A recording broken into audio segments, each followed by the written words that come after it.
Okay, everybody, welcome.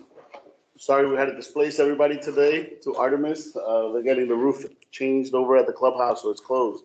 Hopefully, next meeting we'll be able to be there again. I want to first introduce everybody and let everybody know who everybody is so we know. As you know, our manager, Mary James from Artemis.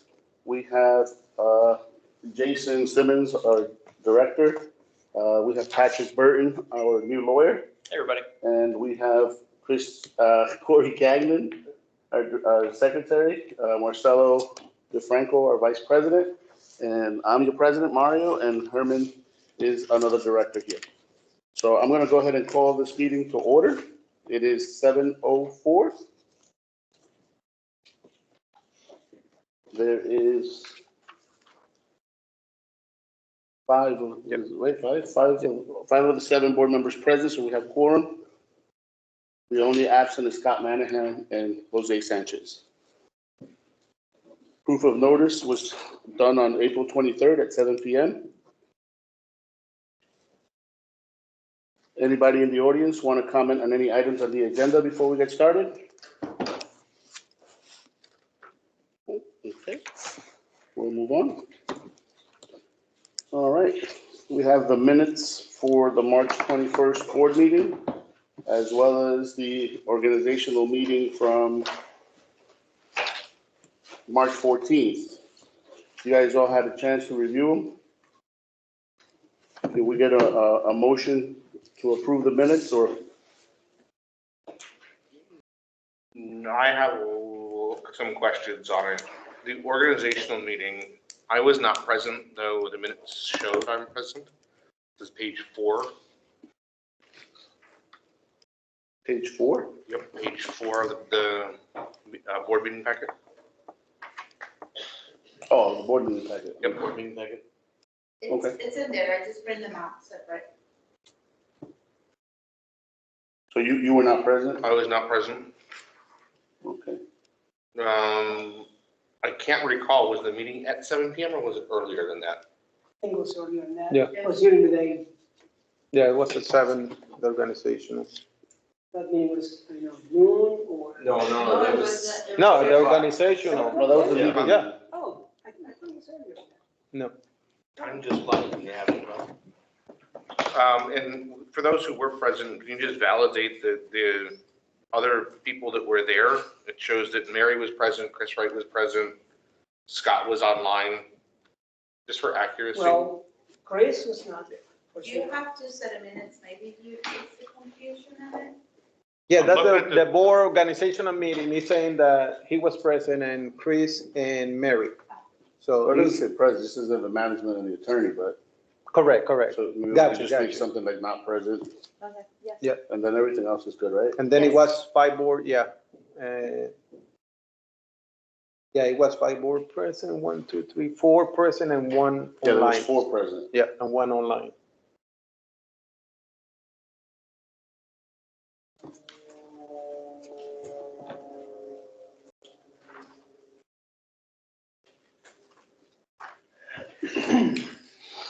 Any other changes? Again, not present, but under old business, it says Mary talked about the reserve funds in 2025. Was that something was talked about? That sounds like something was talked about at the board meeting and not at the organizational meeting. Which item are you talking about? For sub A, under old business. Okay, we can omit that whole thing, right? And I don't know about B and C, but again, that seems to me like that was maybe a copy over from the board meeting. Yeah, so we'll omit all these, all of 4, basically, Yeah, right? yeah. I know we discussed things about handyman and stuff like that to put it on the agenda. Yes, Because remember, we were discussed- doing the agenda. Yes, we So- And we discussed, did discuss the solar panels thing too. Yeah. So, and then I think we discussed also the reserve study to put it on the Yeah, agenda. everything that it was in there Yeah. was discussed. So there's Well- no meeting, it's just a recap of Yeah. what you guys talked about last. And I think this just says that Mary James was obtaining the information, not necessarily that she was there. Yeah. But I'm just validating because the way I'm reading it, I read it as that was a discussion. So again, I wasn't present, but if these are to become legal minutes, that's what I'm questioning. I think, in my opinion, we should treat this as agenda items definition meetings. So we talked about these things to be included in the agenda and leave all the details that have Correct. been discussed out of it. Because the objective of the meeting, nothing was voted in this meeting. But that's what I'm saying, like, they asked me to put something together because somebody was saying that we need to have minutes, and I said there was no minutes, there was no motion. So going through the tape, it was a discussion of the item that was going to be on the agenda. There was a point.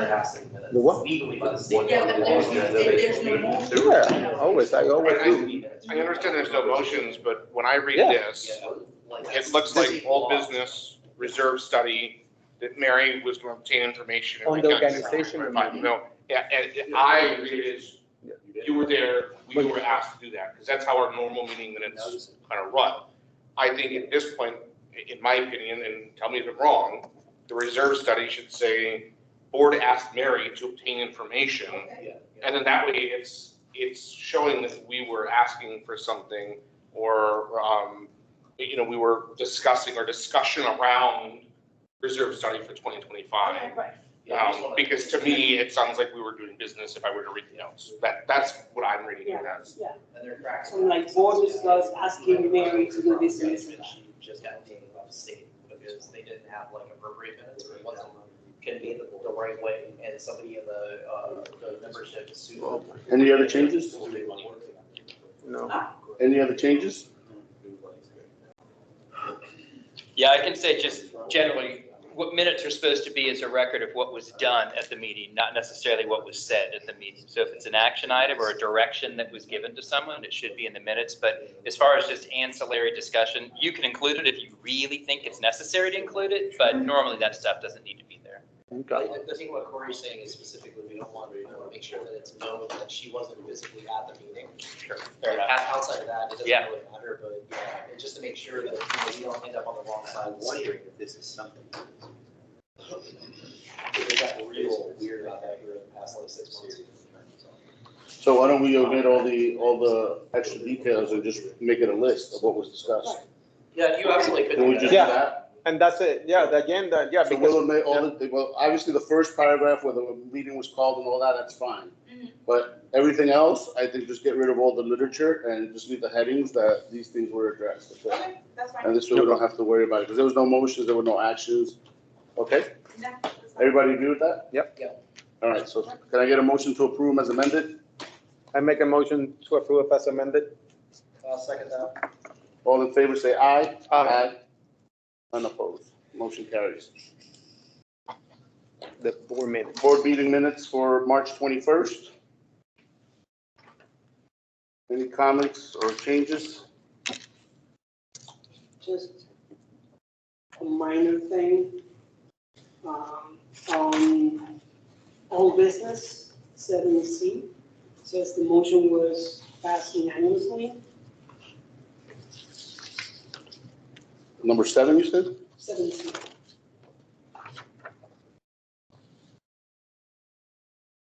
And it's I&E construction, right?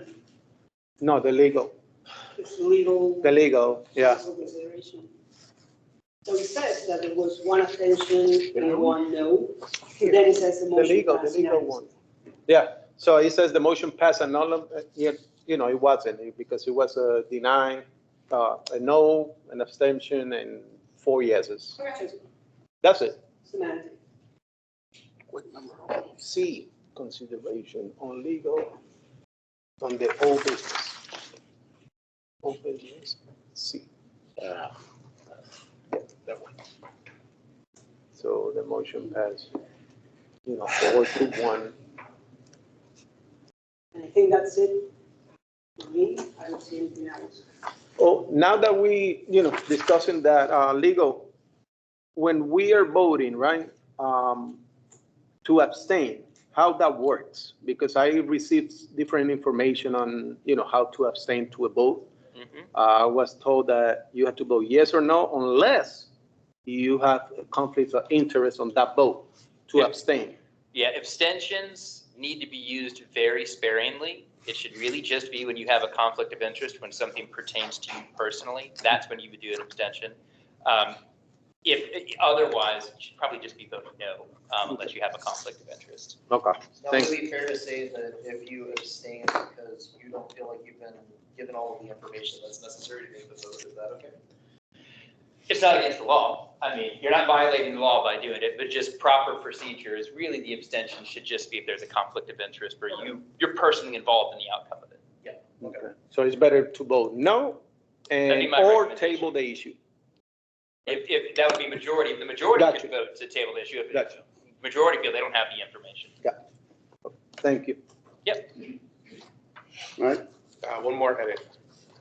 what you got? 7, we have 2 number 7s. Committee reports is number 7 and old business is number 7.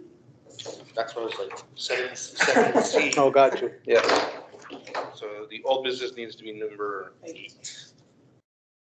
And then new business 9 subsequent. Board meetings? We're in German this time, right? Short as this is, it should be like a 1-hour meeting again.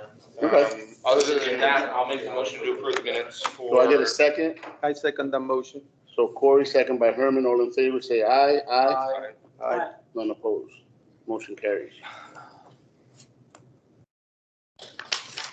All right, I'm gonna take a brief moment. We have a visitor here, who is from PGS Centrum. As you guys know, we've had a lot of conversation regarding, handyman services for the townhomes. And it's kind of been hit or miss with all the different handyman that we've been using. So, Mary recommended, PGS Centrum, who's a company that I guess works at other communities with her and have been doing an outstanding job. I met Pedro Mejia myself, and he seems like a pretty genuine guy. He provided a quote, but everything on writing sounds one way. I wanted to bring him in and kind of clarify exactly what the services entail. The number's big for his services, but we're hoping that we can get some collaboration from the CDD and do this kind of a joint venture because they take care of the entire community. They'll do the maintenance on clubhouse, streets, sidewalks, all that stuff. So we received a quote from him to do the doors on Camino Real North recently. And we'll be talking about that later. But Pedro, if you could just kind of let us know more or less about the contract and how that works and what we expect if we decide to do that. Okay, Thank you. so good evening, everybody. So, my name is Pedro Mejia, and we work for PGS Centrum.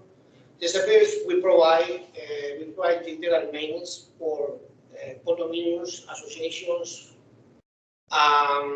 We provide a gold card for this type of contract. We provide a gold card of 1 person for 3 days. 3 days. 3 days. So we can do, for example, blower, pressure washing. We provide the pressure washing. We provide the blower. Yeah. So we do all pressure washer for standing on the sidewalks, paint the curbs, any issues at the blue house, like switches, like lights, ballasts, things like that. Because some communities, when they don't have this kind of service, it's gonna be deteriorated with the time. You know, with the time, yeah, we take care later. We take care later. When you see all the communities a mess, you know. So we can do pressure washing in the pool decks. We can take care all these kind of issues that all the properties have with the time. So we prevent all these issues, and the property is always gonna be in good condition.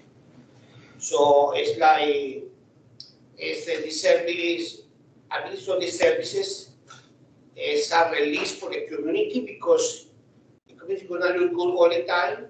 You don't have to worry for, this switch is bad, so we have to call the electrician, we have to repair the switch. We have to pay the school, now all this a mess.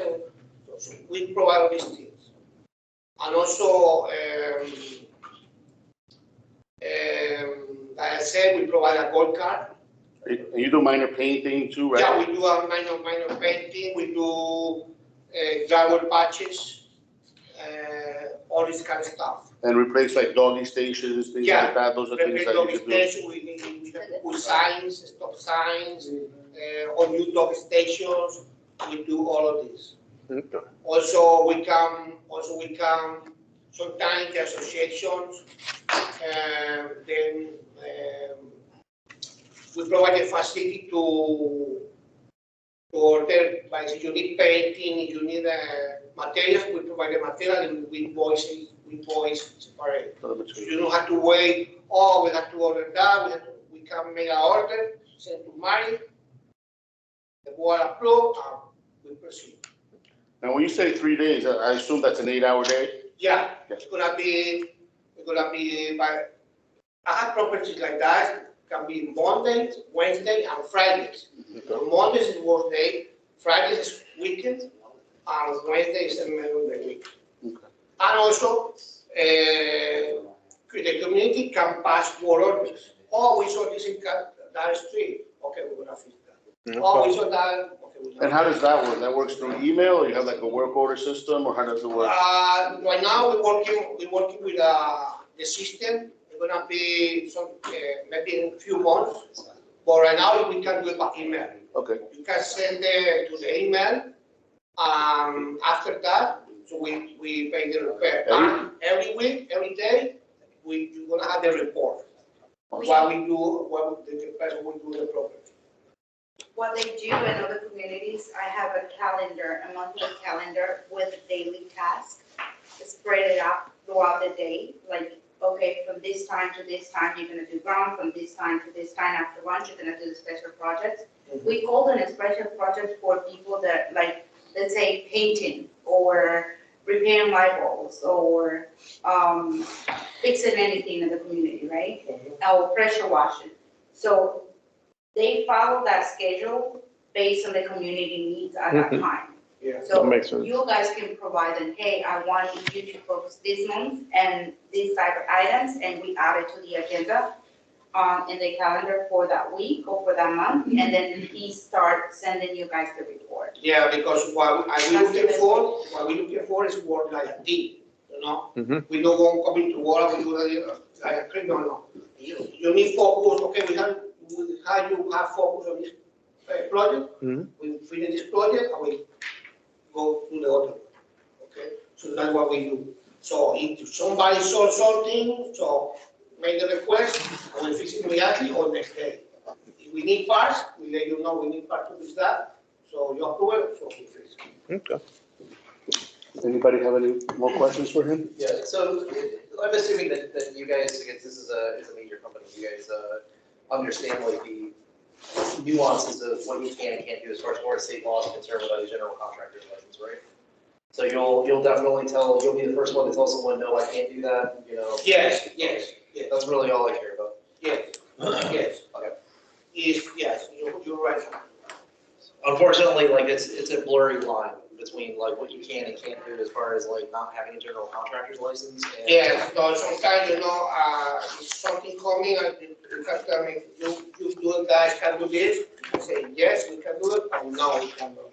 No, and then I do jobs, or we can do. Okay, and I'm assuming because you work with Mary, through other properties that you guys, the insurance is all up to date. Yes, yeah, we have insurance, workers' comp, everything. Yeah, And in we- order for him to become a vendor, that he has to. Oh, no, I was a general contractor for like 15 years, so trust me, I know, it's a pain in the butt, it's hard. For reference, we're working from Minnesota Celebration. Okay. We're working with Lake Erie and Downtown Orlando.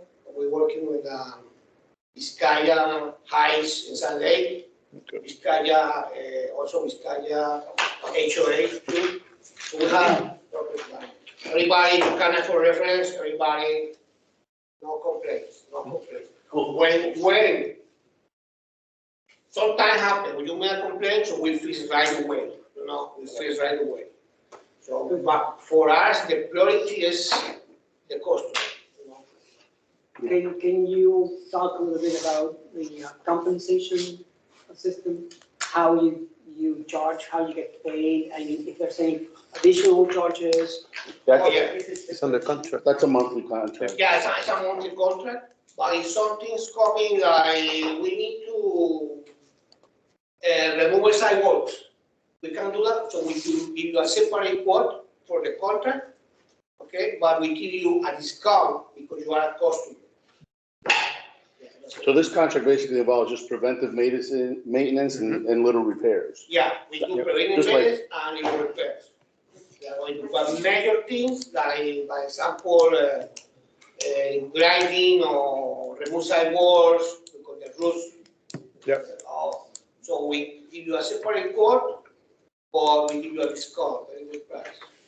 Now, the only question I have is it possible that we can start maybe with a contract of 1 day a week for just the townhomes and not worry about anything else, just to kind of get going right away? Because, you know, do the full 3-day contract, we don't have the budget for it. So we have to extend our arms out to the CDD and hope that we can work together on this project, given that you're going to service the entire community in all aspects. And that's going to take time. You know, I'm guessing at least 4 or 5 months. Yeah, because the water, you know, the minimum we do is 3 days. Mhm. And also we supply the gold card, so Okay. for 1 day supply gold card is very hard, you know. I understand. You know. Okay, I just thought I'd ask. Yeah. But I will tell you, you're not gonna feel very about your service. And everything is gonna be, you know, and you have supervision to the person we have here. Mhm. We have supervision, we have sometimes support, when the guy need a little help for something, so we send somebody else to help, and we don't charge for the other guy. Okay. You know, and also, if the guy is sick, you will pay the guy for, you don't have to worry, oh, the guy not coming today, what are you gonna do, he's in vacation, he's sick for 1 month, what are you gonna do now? Or you don't have to look for sick time, vacation, that, you're gonna have always a Somebody there. always, no matter what. Sounds good. Anybody In else? case, for any reason, something coming in emergency, we can't replace the guy that day, so we discount that day. Okay, gotcha. We're very fair with everything. Yeah, Are you talking to have him clean like the clubhouse, power wash and that? We If we- already paid the CDD to do all that. Mm, well, but we can have that conversation later, but it would have to involve the CDD and it will have to come from the budget that's currently being used over there, I guess, for the Yeah, field manager. Because it's, We still have a long It's way to not, go with yeah. that. That's why I know it's not gonna materialize anytime soon. Yeah, but that's totally not, different, and Correct. I don't see how it's gonna work out. Well, we'll No, see. it's- What does the lawyer think about it? but that's nothing. Yeah, I'm happy, do you want to talk about it after he Yeah. leaves, maybe? Yeah, that's I fine. have a question. It was. Just a question about his services? Yeah, Yes. that's fine. Yes. Is a fixed contract, the payment is fixed or monthly, maintenance? Yes. And another question is the contract has what they can do and what they can't do? And what will be the cost for different things? It's hard to explain all this because many things we can do. So if we explain, you Like know, it is? if we, basically we can do. The contract states exactly what they're gonna do. Yo creo What que they're not gonna do El is not on the resume, you contract. know, el resume, Okay, and it will be, for the townhouses and also. Correct, for now, that's what we're looking for. Well, the townhouse. HOA only Yeah. wants to cover the townhouse part, but, you know, he does 3 days a week minimum, so we'd have to work with CDD to And see if we see can make it that work. if that cannot That be would done, be then, yeah. Yeah, then we will be asking just for the townhouse. Yeah, but then If find the- a if the different, home yeah, area another that company that can do also- 1 day or so. Okay, I understood. Thank you. That's- I was under the impression though that like we had come to like a bit of an agreement as far as like per officium or per diem jobs not being the way to do things. Because that's how our previous attorney was. It was a per year, not per officium or per diem. But we went with this attorney because, you know, it's a per job thing. So why would we then go to a handyman that's a per diem situation, you know, and not a per job situation or per officium? Like I'm a little bit leery of taking on a contract with any company where, you know, we're not paying for things on a per job basis. All right, we can have that discussion moving forward. And Is there also- any other questions for Mr. Pedro, so I could let him go? I mean, he's been working Thank all you. day. okay, no problem. No, thank you, Pedro, I really appreciate you coming by. Okay, Yes, you can pass. thank you. Thank you. Thank you so much. Okay.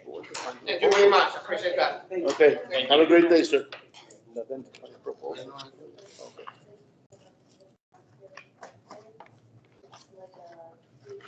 Okay. Done. That need maintenance in their own house. Thank you. Have a great Thank day. you.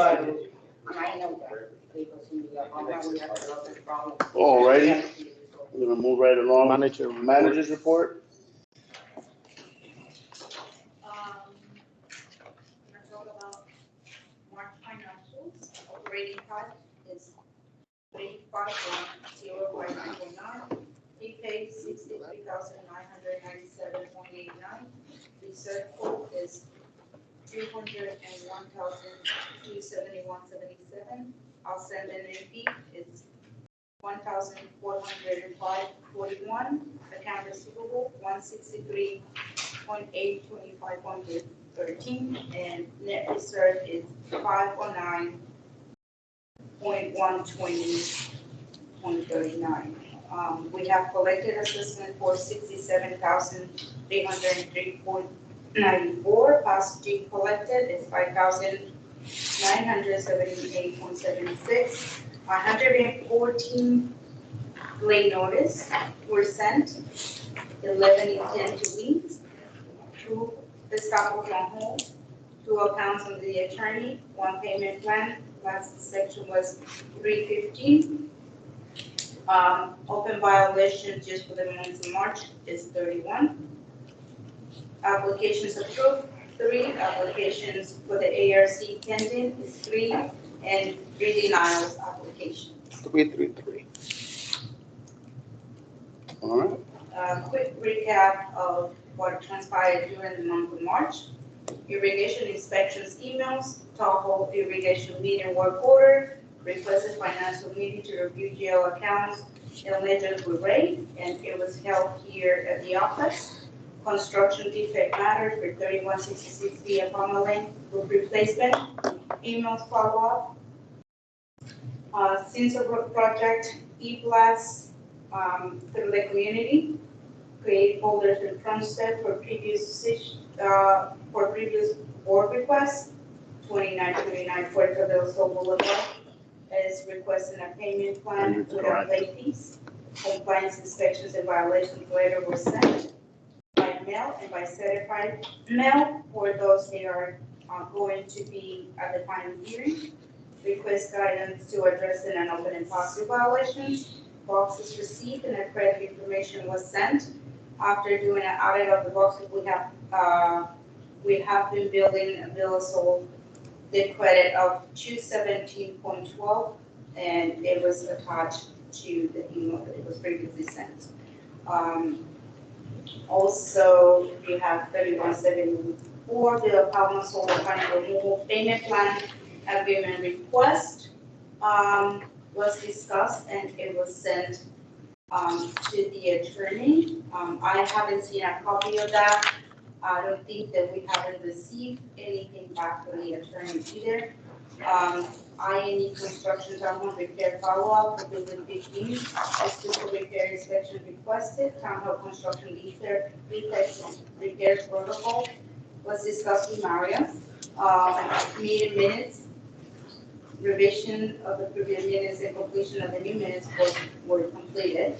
Blue Street Fiber upgrade email was sent, email that I received that you guys, I guess, were previously discussing the upgrading of the internet system, or the bulk internet for the household. CDD roof material storage request, that was sprinkler, Concom service termination letter was sent, was submitted, residential homeowners association and commercial practice for the renewal, and it was already signed, right, and completed to the insurance company. yes. I think you received the certificate, right? We processed invoices, inspection was completed, finding hearing meeting and agenda and report was sent to the finding hearing meeting. Request guidance or address 2978 Airbnb lease violation was sent. 2929 Puerto del Sol. Again, for the payment plan, that was sent out to Chris. from step ARC access issue due to one of the committees. 3119 BL, they have a lot of exterior wall issues, and we sent a work order and a follow-up. Monthly financial report was sent and meeting was requested to Ray. You guys discussed what is coming up for the budget meeting or for the upcoming meeting for the budget for 2025. Pest control monthly service proposal requested and sent.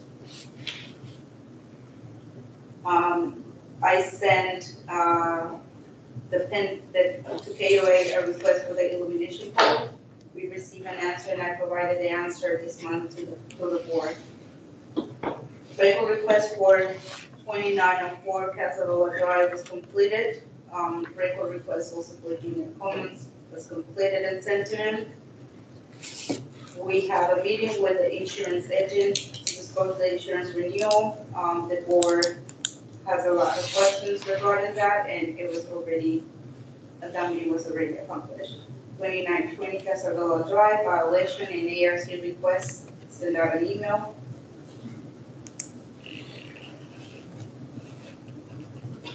Townhome for 3166 and 3174 Villa Palma Lane, roof replacement, ongoing email communication for the construction company regarding the townhomes repairs in buildings inspection for building 18.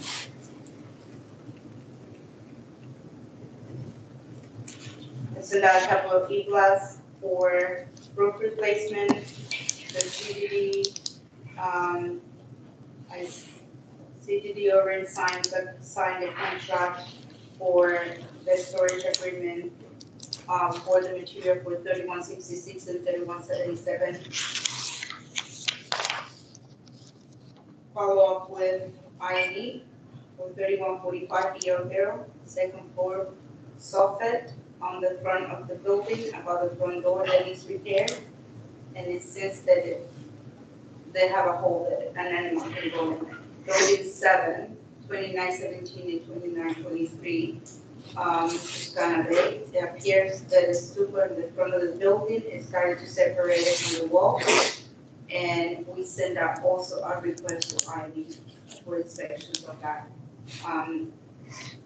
Also, we requested an inspection for all the soffit and area for the 31 townhome buildings that might need a repair. PJ Central provided us a contract to repair the gutters and install the gutters for 3144 and fill the hole in the ground. 3131 via Otero at the front of the building in the second floor, there is a shutter that has broken in half, and also this is service request for that. Requested a proposal to pay the townhome doors, working on room rentals issues for 2800 Villa Lago, 3107 Riachuelo Lane, roof insurance claim information update, insurance renewal policy was fulfilled. The end of the month, termination of the legal service letter was sent via certified, and it was acknowledged. And that is the end of the report. So not much, huh? Just fighting. Do you happen to know how much headway we've made as far as repayment of the operating fund that we took out in order to pay for the cable contract? Has there been any headway made on that at all, or are we still? There's about 120,000 outstanding still.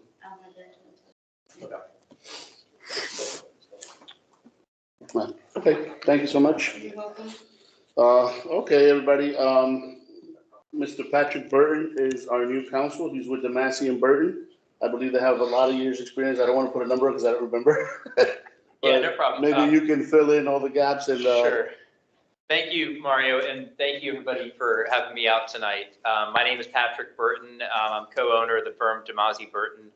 We represent homeowners associations and condominium associations in Central Florida. We represent over 900 communities now in Central Florida. We have 10 attorneys at our firm, And this is just what we do. All 10 of them represent community associations. We do collection of delinquent assessments, we enforce restrictive covenants, and we just provide advice to boards on legal issues they may be facing, whether it's amending governing documents, board governance issues, issues with vendors and contract issues. I mean, a lot of the things that were said tonight about the maintenance proposal, I have questions about. I don't think it's appropriate for me to do them now because it doesn't look like you guys are prepared to make a motion tonight on it anyway. But Yep. things like that are things we deal with every day. So I'm a resource here for the board. I know we met last week. We discussed a lot of issues. And I'm looking forward to working with you guys going forward. Thank you. Welcome. Did you get any update of the collections? from I prior have not council? been provided with any documentation from your prior counsel. He says he is waiting on payments to be issued to him before he releases any information to me. As I understand it, payment was issued to him. He said he was not home to collect the registered mail when it came. He asked for it to be resent to him. I don't know if it was. It's gonna be an extra cost if I was gonna continue sending the check, can he pick it up or can we do an receipt payment? I asked him all those questions. He said no, he wants it mailed to him. What So we can do on that, my advice is just send it regular US mail. If you didn't receive the check back, cancel it, and just send regular US mail to him then. Would this be the second check we're canceling? What did I check you for the postmark? He has insisted that it not be sent certified mail. He wants it sent regular mail and why is that? because he's not sure if he's going to be home to sign for the mail. This is what was delivered to me. I don't understand it either, but that's what I was told.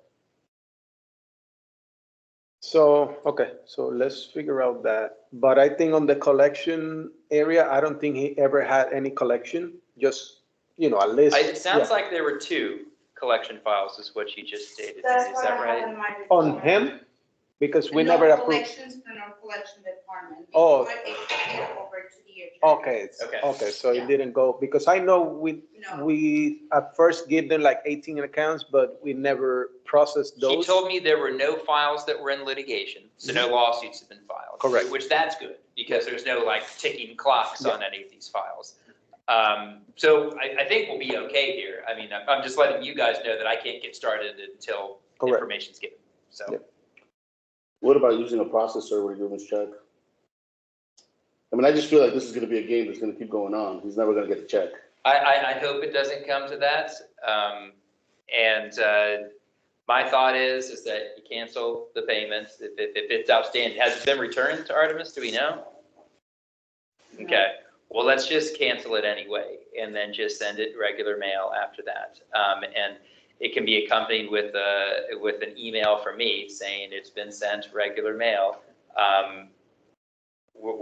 You need to release the files now. Do you maybe scan a copy of the check to say that it showed that it was sent to him? We have that. Track. already. He does not want it tracked, He doesn't want to sign. because that would have to be certified mail and he has to sign for that. And he says he's not willing to do that. With this particular board because we saddled in the back, other than that, he does actually have to kind of follow by some set of rules here. So send him with the tracking number. If he doesn't want to do it at that point, you're an attorney, so you know exactly how to approach it from that point. Well, I mean, if it goes there, I'll take him to the Florida bar. I mean, if it goes to Yeah. that point, because regardless of whatever his dispute is with the association, he can never take an action to prejudice a client. He's still technically under contract with the association through the conclusion of this month. I brought that up to him multiple times. He But says he's not home to get the check, that's just what he's at. So, I mean, he's kind of got us there, so. Whether it's right or it's wrong, unfortunately. No, well, that's wrong, And you yeah. know it.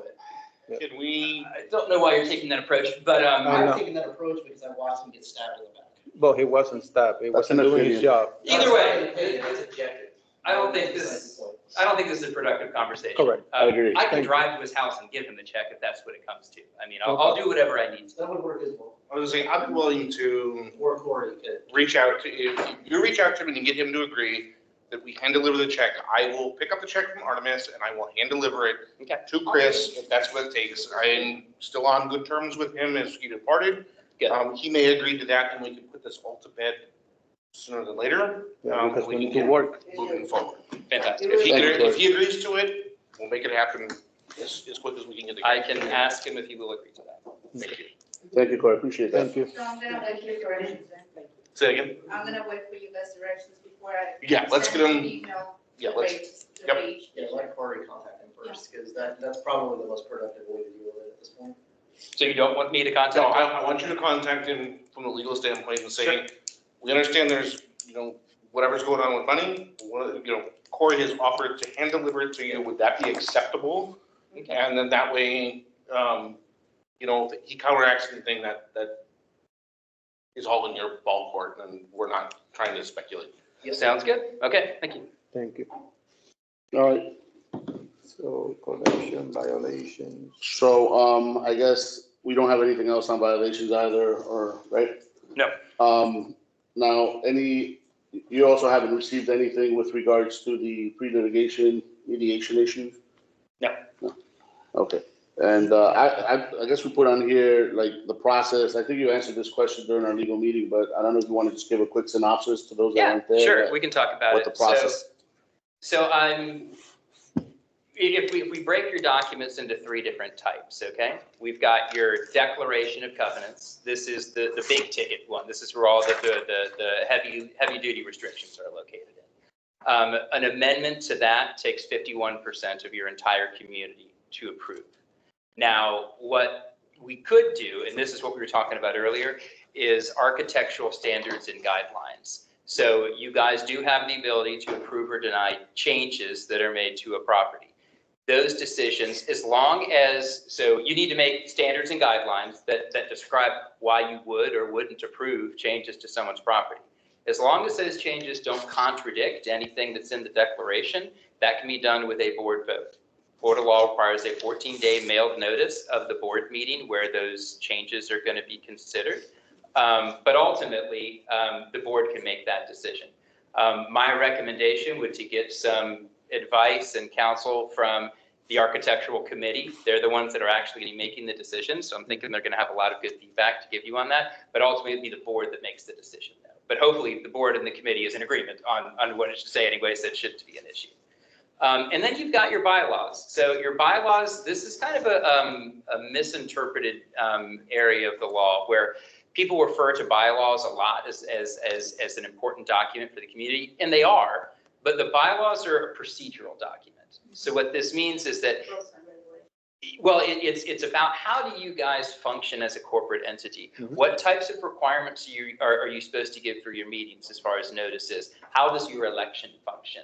What are the roles of the officers on the committee, on the board, excuse me? That's all in the bylaws. Your bylaws are really interesting because it says that they can be changed by a majority vote of the board, which is not common. Normally, it takes a majority vote to change that. So I don't know what changes are being contemplated or what you guys want to do, but just so you know that as long as the change is contained within the bylaws document, again, this is just a procedural document. This doesn't control what you can or can't do with someone's home anyway. The board can do that unilaterally. now, with regard, On the bylaws, like. excuse me, I was about to talk, Oh, I'm sorry. I started Thank you, talking appreciate first, that. I guess. Um, Go ahead and finish yours so I can finish mine. And we so got with rules. regards to the bylaws, since they read that the board can change them, does that mean that the replacement bylaws would also have to have that stipulation, or could that stipulation be taken out if it gets redone? You mean if the board wanted to amend the bylaws and in an amendment, in the new version of the bylaws, make it so that future boards can't make changes to the bylaws That's anymore, it needs to go to the homeowners? Correct. Yeah. Okay, Absolutely, you can do that. And that's not a bad idea, really, because remember, these documents are going to be around for a very long time. And while the current board may be working together well and you've got good ideas in the community, 30 years from now, who knows who's going to be on the board and what can happen in the future if the board has total control over it. Maybe you want to give that back to it. thank you. Jason? Okay, so now as far as the covenants and the bylaws are concerned, the covenant set up the rules that the bylaws are then trying to describe how it is that we're supposed to officiate over what the CCNRs actually state, right? I don't know what you mean by Well, officiating. there's a relationship between the covenant, the CCNRs and the actual bylaws. The bylaws are just an extension of what the CCNRs say. So that we have to be very particular in what we say to make sure that we're not trying to contradict what's in the CCRs in the bylaws. No doubt, the declaration will always control over what's in the bylaws, but they should be addressing two different categories of things. So there shouldn't be that much opportunity for them to contradict. Rules and then operational outside. Right, you got it, absolutely. So basically, one is about the means, and the other one is about the ways, right? You could describe it that way. I think look at it as the declaration gives the association power to tell people what they can and can't do with their properties and to assess homeowners as well. What the bylaws is kind of do is well, how does that power exercised? We know what we can do, but how do we do it? I think look at it like that. Means and intent. Sure, yeah. Good. Any other questions for the attorney? How do you suggest we tackle these three documents? Sure. Is there an order that would make sense? Yeah. Well, my thought would be, first of all, I would need to know, if I'm going to be helping with the project, what are the goals of the project? What is it that you want to accomplish? Typically, the guidelines, the ARC stuff, the things that the board can approve, that's typically the easiest thing to do because it doesn't require a membership vote, and you're framed already in the declaration of what you can and can't do there. So that's typically the one that you would start with. What I would recommend is that your ARC committee goes through them first, submits them through the board. You guys go through them. Once you kind of get to, it does not have to be a finished product. Don't worry about the wording or how anything is actually phrased. Just make sure you've got the goals in there of what you want to accomplish. Then you give it to me. I'll worry about the word. I'll set it up in a way that it's worded appropriately, but I just need to know what the goal is. We start from there, and then if you guys have bigger ticket stuff that you want to do, then we move on to the bylaws and the declaration would be last. And then I know we also talked when we met last that threshold was fairly high to make that changes with the association. 51% of the entire community has to agree to it.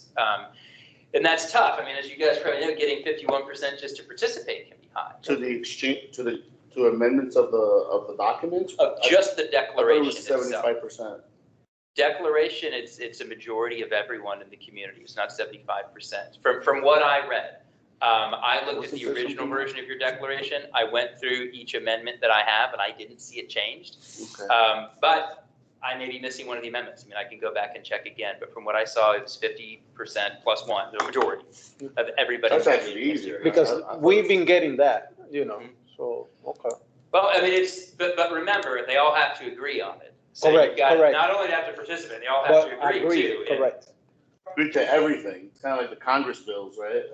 We can break it up if you want to. You Just can to have do multiple lower. questions, right? Because what you don't want is to have one poison pill in there that's really unpopular, Yeah. but everybody liked everything else, but then you just sunk it all. Fails, yeah. So if we're doing the declaration, what we would do is you try to break it up into as many different components as possible. But it's kind of tricky, and this is where I can help you, is making sure that whatever permutation the outcome could be, we still end up with a workable document. Like, well, if 1, 5, and 7 fail, does that throw the other ones now off? So how you split up the questions, you need to think through it, to think that any combinations still get something that makes sense at the end of it. But don't worry about those types of issues when you're putting together the goals. Just put together the goals, and I can help with that stuff. And like what we mentioned on the legal meeting, so the first thing will be reducing the amount, right? The 51%, Yeah. lower it to, That would be a good first step. And then- Most of our clients have a majority of a quorum is the way they do it. So okay, we need to get 30% to just participate in the vote, and then a majority of whoever participates, rather than 51% need to agree. okay, gotcha, okay. But that's the first thing I think we should. So for the community out there, what we're talking about is trying to align this with this year's elections. It's something to vote on as a community, to amend that portion specifically to set us up Mhm. for a large scale change, essentially. All right. One more thing I wanted to bring up is, I know I asked you about, the budget that we should have for next year in terms of legal services, the basic legal services. Now, with this in mind, if our plan next year is to tackle these other documents, like how much do we need to reserve for that? And also, I noticed that we're paying up front for all the violations and collections issues. How does that normally work out in other communities? Like, do you have a separate line item for that? Or, because right now we don't have anything for it, and I see the chargebacks coming back, but is that something that's put on the budget? Like an allowance for that, or? Yeah, well, I mean, when you create your budget, you'll have a line item for attorney's fees. If you want to break them out into having, well, what is just general attorney's fees? And when I say general, I mean this kind of stuff, like amendments, things like that. Stuff that you're not going to get reimbursed back to.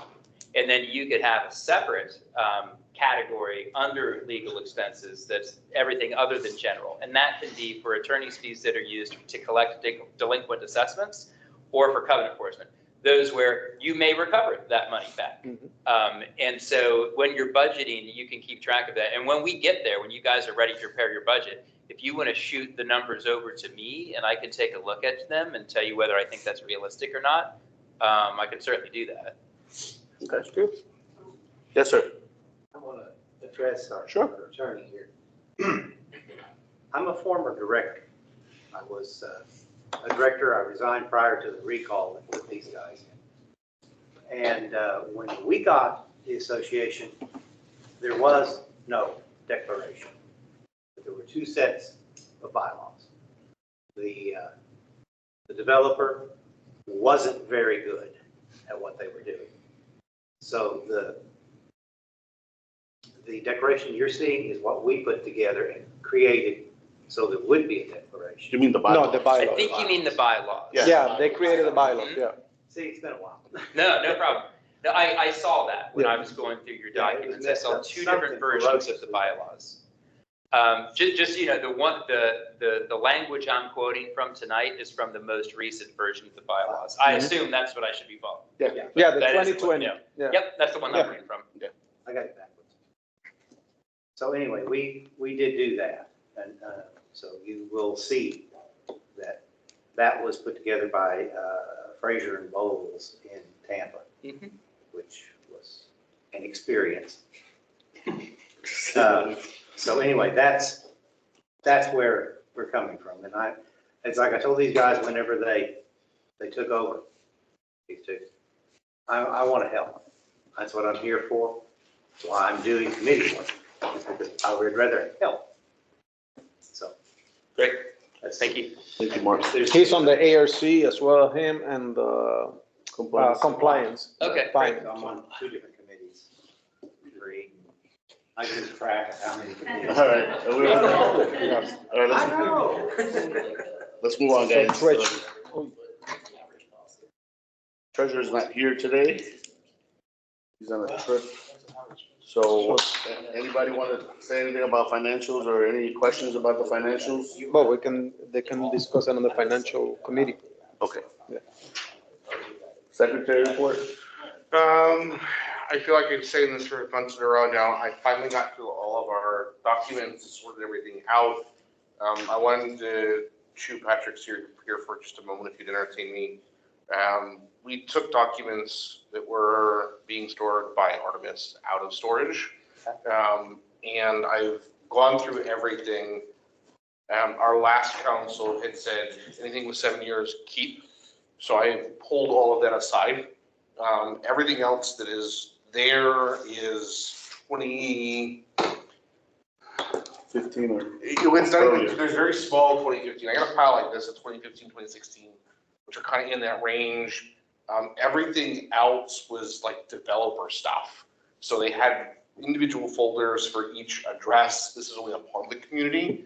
But included in there were like returned certified letters for intent to liens and foreclosures. From over 7 years ago? Yeah, it's all early 2000s. So what the board has asked me to do prior to you joining us was I've got the document from Artemis saying I took them out of storage. They've asked me to put together like a general list of things that were there before we destroy them.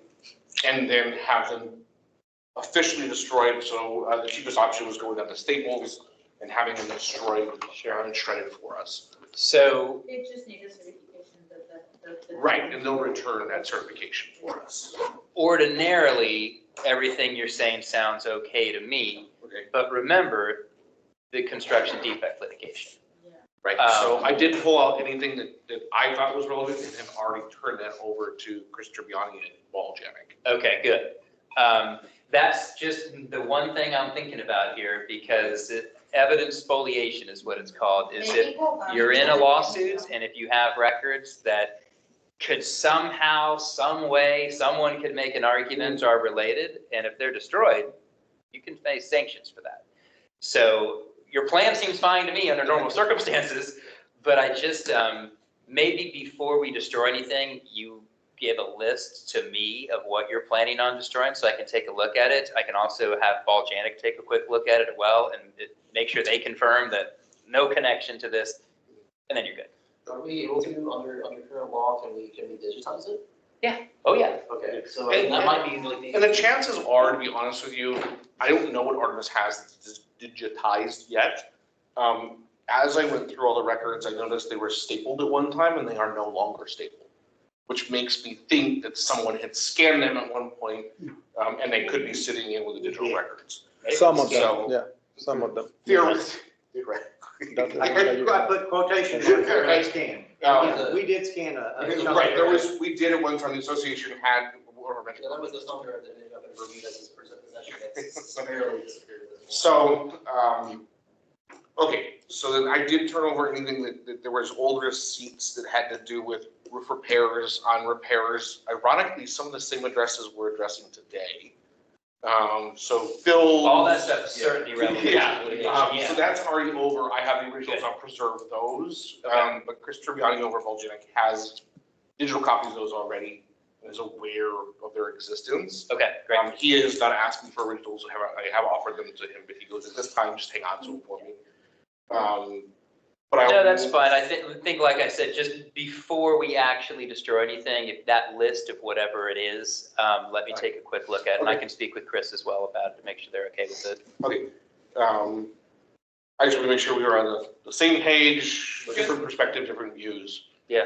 Okay, so, and then my next goal would be to get the digital records and take anything that is within the 7-year statute that we're supposed to retain to see if it is digital. If it is, then we'll destroy the physical records. Sure. Because it's been digitized. Small steps of getting.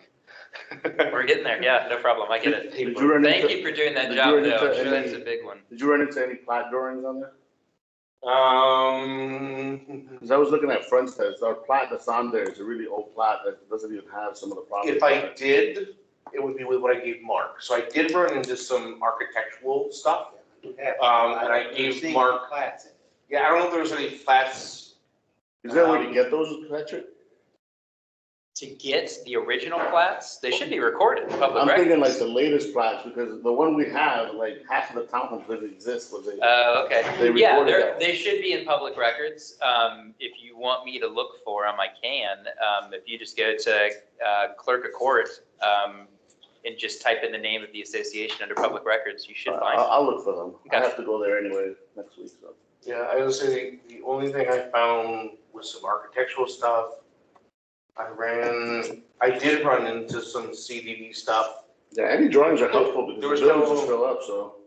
I did run into some half destroyed roadway drawings. What way the developer designed the roads to go in order of like one ways. Mhm. But that was all sent over to the CDD and given to them to preserve as they see fit on their end. That you see going out. Yeah. Thank Okay, you. Right, thank you for the guidance on that. let's move on to the committee reports, architectural. We had our architectural meeting Tuesday here. I think she hit all the highlights out of that. We did have an appeal of a gazebo denial from the previous ARB, and the owner came. And we still said we can't approve just a gazebo. We had a very productive discussion about how we could have something built, he could have something built that was, I would say, hurricane resistant, something more structurally robust than just a classic wooden gazebo. And we ended that with, he was going to look into that, and if he finds something, then he will submit it, we will review it. And we may find a way that people want a gazebo, they can have one, they just have to spend a little bit more money.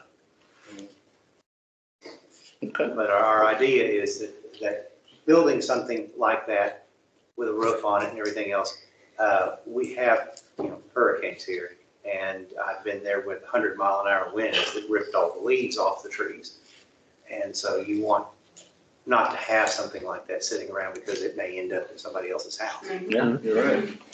Mark, I'm unclear, like, as to whether or not in the CCRs there's a direct, like, rule that's against having, like, an exterior building built on your property. You I can't know have, there's fence rules, you but, can't have a shed, yeah. and I would have to say gazebo, it's a roof.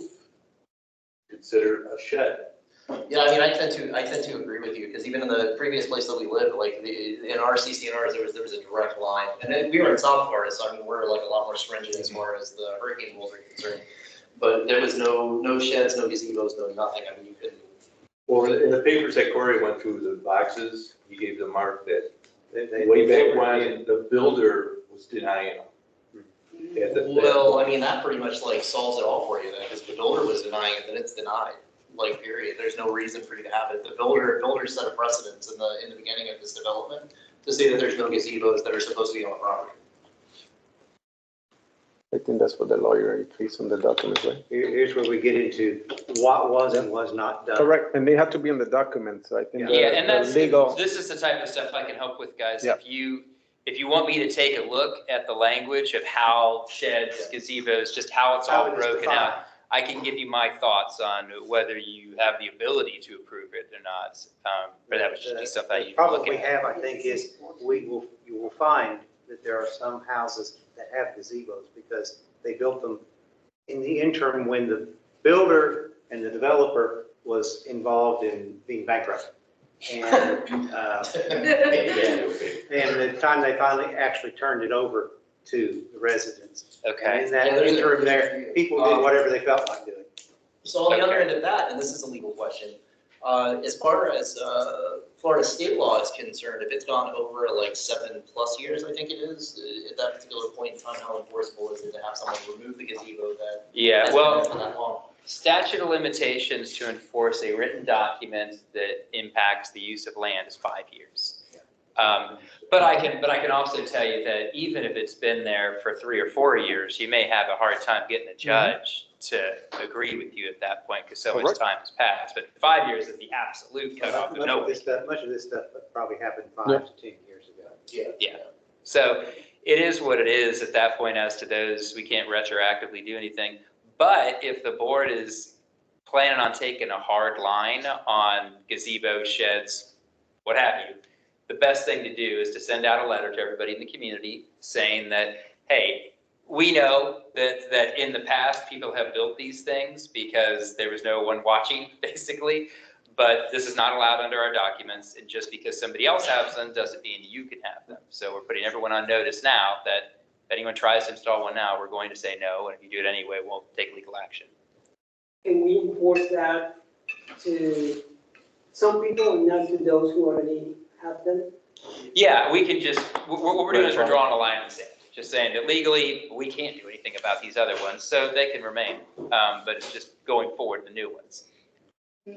Lady, Go ahead. Lady, you have a question?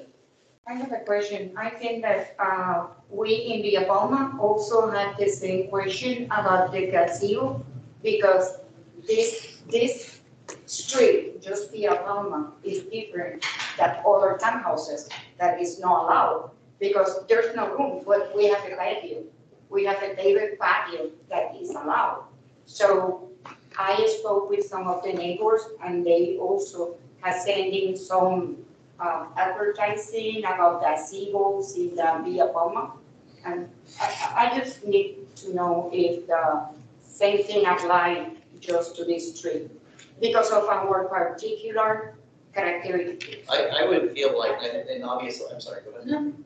Obviously, this isn't a legal opinion, I'm not an attorney, like, but the fact that the single family homes are not allowed to have a gazebo technically, at that point, the townhomes would be under the same rule, like whether they have the back, because you guys do have a large backyard. Yes, yeah, that's why we are there.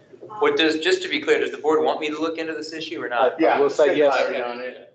Sure. What about the latches law? Sorry? The latches law, you can do that, Mhm. like, we can tell somebody to remove something, a set of a new violation when this people already have those changes done for what, how many years? Yeah, 5 Yeah. years. Well, it's gonna be five, yeah. Five, Yeah, 5 years is the absolute Yeah. drop dead, but as I said, some judges From 3 will, to even 4. just 3 or 4, they're Yeah. not gonna say yes to it. So I mean, yeah, we're kind of, we're screwed on the ones that currently have them, but after that, like what he's saying is that we can draw a chemical line in the sand and be like, Yeah. you know. Exactly. How do you reconcile that though?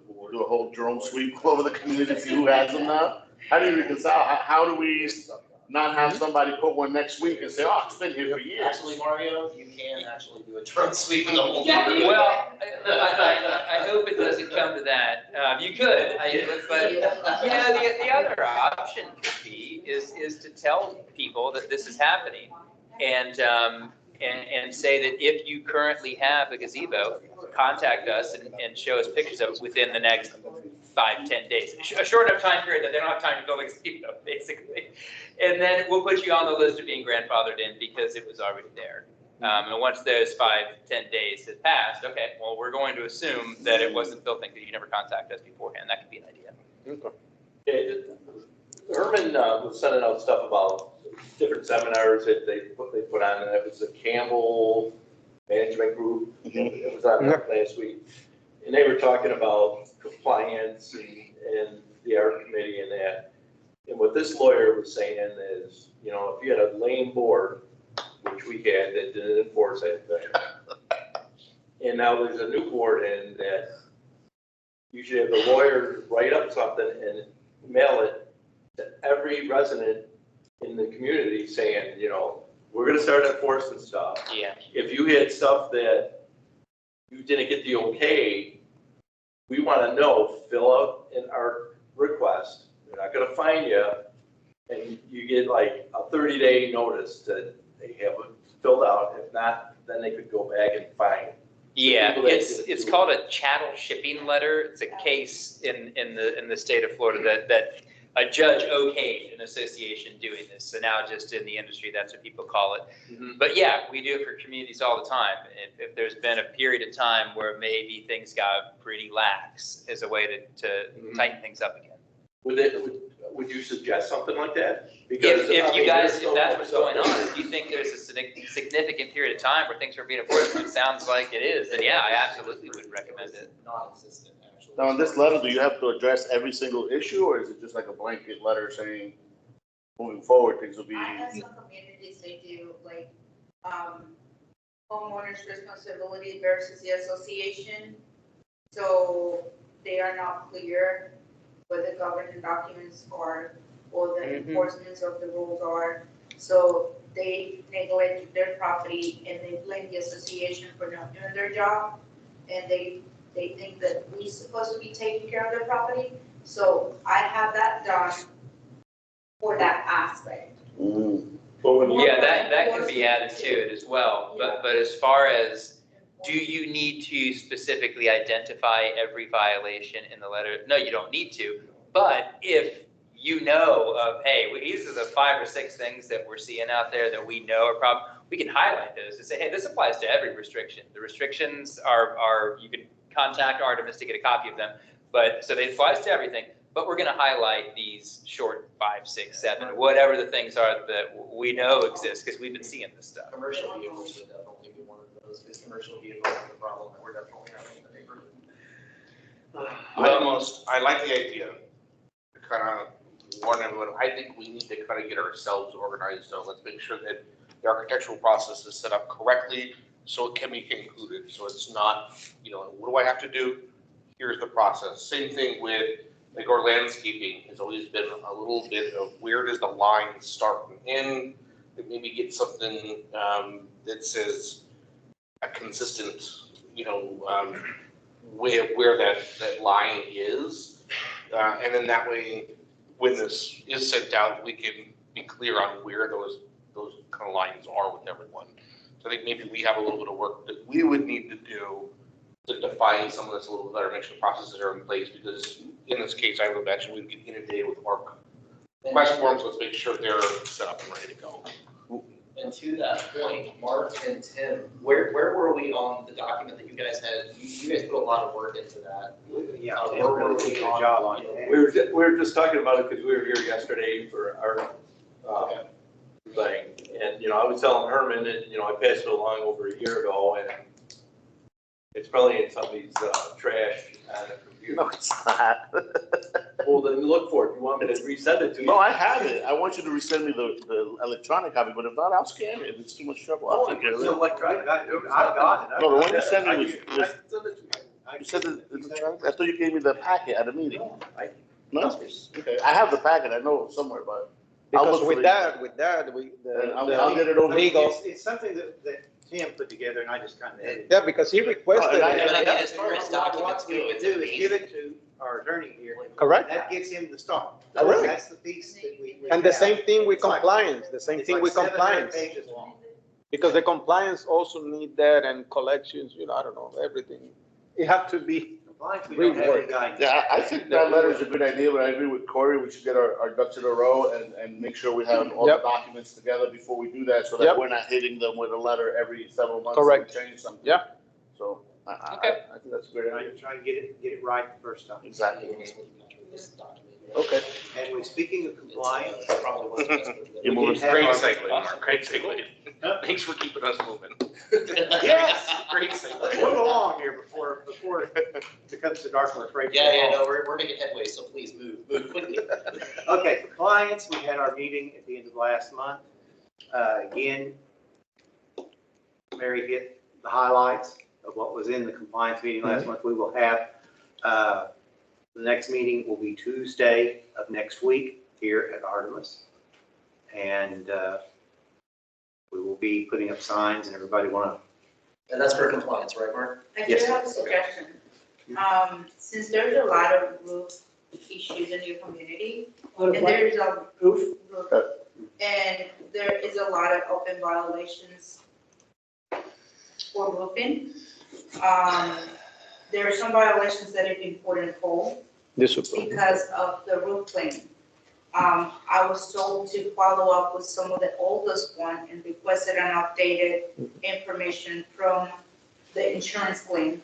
So that way we can have some documentation indicating that, yes, they've been working on it, it's an insurance claim there. to. But the other ones are not. So can we kind of set up this as a precedent, like, okay, it's gonna be monitored, but if they go into an insurance claim, then you have any sort of documentation you could provide to us. Correct. Otherwise, like, it's gonna be monitored for the longest time, and we need to be consistent with the process. Mhm. So we cannot be just selected, okay, I'm gonna put you in monitor, but then I'm gonna request somebody else to have those documents. No, I think we should have a streamlined process. Everybody, Yeah, yeah. I've been Yep. saying that we needed to have documentation, particularly, as you say, with the houses where it's an insurance claim damaged by a hurricane 2 years ago, and they've been fighting with their insurance for 2 years. And that sort of thing, we need to have insurance documentation. Yeah, So we so know what's going on. we deal with this issue a lot, and I'm assuming these are tarps on roofs, is what we're talking about, yeah. So the advice we normally give is that, we can be reasonable. I get it, that if people are trying to get the finances from the insurance company, they do the work, I get it. But at the same time, we can't wait forever. Exactly. And so what they need to do is that they need to show us progress in the matter. So Yeah. has a lawsuit been filed, actually? If a lawsuit has been filed, well, then it's easy to track to make sure the lawsuit is still moving. Just make sure that the dates are still happening there. If the lawsuit hasn't been filed, that's where things get a little bit scary, because there's no progress that's being made. Who knows when this will be resolved? So what we normally do is we try to enter into a written agreement with the homeowner where the roof will be completed within, throwing this out there, 6 months. Okay. And this is for the scenarios that the lawsuit has not been filed. And if it isn't, then it goes through the normal enforcement And then process. also, if they're not able to replace it, they can do the necessary repair. While Correct. they're going through the process.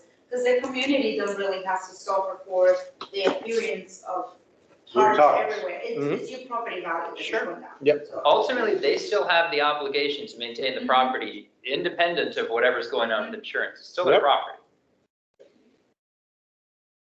That's good what it says. Good. I know a lot of these lawsuits are materializing, though. I spoke to like 2 or 3 neighbors that said that they already got money and they're looking for contractors to get rid of some of those cars. So that's a good sign. Yeah.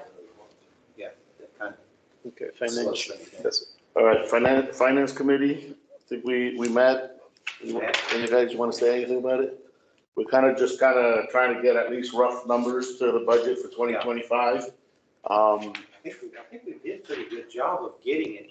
You know, you rode roughshod over it, we worked through the ideas and the different things that we have. The biggest headache we've got, of course, is trying to kind of segregate the townhomes versus the single family, because we have obligations to both, and they're not exactly the same. Any other concerns with finance? It's a work in progress. We hope to get at least the 2025 budget squared away, hopefully for the August meeting. So I know that Ray from accounting has said he'll get the numbers that he suggests by July. So we'll go from there. Landscaping, No, We they, had a meeting since November. well, we did, I met one time with Juan by myself, but I about was that, out. you're right. We haven't had a meeting. We need to coordinate that. I've been busy, so. it's I been have hard. been in contact with him several times. you were not at the meeting, And he's been addressing any And they- issues that has arisen right away. we posted. Say that again, I'm sorry. I've been in contact with Juan, Mhm. because people are placing work orders. And I've been sending out to him, and then he's been going right away. Yeah. Sending pictures back and saying, this is been taken care of, so. They're working a schedule meeting with him. On the non-reactive side with Juan, what about the things that aren't being done inside the neighborhood? Because like, I'm gonna tell you as a homeowner, not a board member, I've trimmed my own bushes for the past year. Because every time I go out and I see shoots coming out of my bushes that are like 2 foot long, like I'm not gonna wait for him to do it, I just do it myself. And like, I've noticed a lot of other people's front bushes are in the same boat as where mine are. And people go out and they trim them themselves because quite honestly, they just don't wanna wait for it. So we need to have a meeting to see what is their schedule. I think the contract says every 3 to 4 months, I think, something like that. I think it was every month. Is it? Yeah, they do it every month, but they do it by week, by section, Yeah, it's by the map. And then if any resident doesn't have that service, they need to put a work order, so then we know, the board knows, and we can handle with the vendor, that they don't doing what they're supposed to, because if we don't know, how we gonna deal with the issue? One thing with them also is coordinating the tree work. I agreed with him, that's how I met with him, because there's several trees throughout the community that are not being brought up to the level that he's contracted to do. And he says that when they come do the tree work, there's always cars being parked there and stuff. So I'm like, but you have to coordinate with management somehow. I think we should put signs up saying do not park here on XYZ day, tree work will be conducted. And I think that'll be a little more efficient. I mean, I just don't like saying, well, there was cars there, so I'm just not gonna do it. So I asked him to get in touch with you about that when they decide to do trees again. So. Mario, what addresses are they having a problem with trees with the cars out in front that are stopping them from doing the trees? There's different ones. I know there's one down the street for me, like 2951, I think. So like, is it really close to the road? Yeah, it's overhanging onto the road. I Like, I mean, if a noticed truck pulls up there, a delivery truck, it's gonna hit it. It's just. I noticed one in Ranchulo. There's one in Riachuelo too. There's a few I houses. have a question for you. I have a homeowner that, is having issues with the trees from the neighbors. They're messing up the plumbing. The roots are? Yeah, and both sides, and the house is in the middle. So how can I approach the neighbors and say, hey, Because they have to remove the trees in order for them to, the windmill to continue to. So once the root has crossed the property line, the neighbors can sever them themselves. That applies to both roots and branches. You just draw a line, just right on the property line, go all the way up into outer space and all the way down to the center of the earth. If something's crossing over there, they have the right to just do it themselves.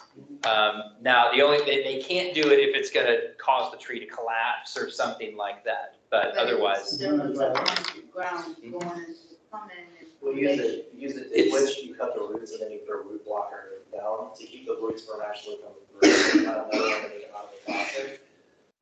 It's costly, and unfortunately, at that point, like, you're gonna run into, do they want to litigate and actually go after their neighbor for, their tree problem?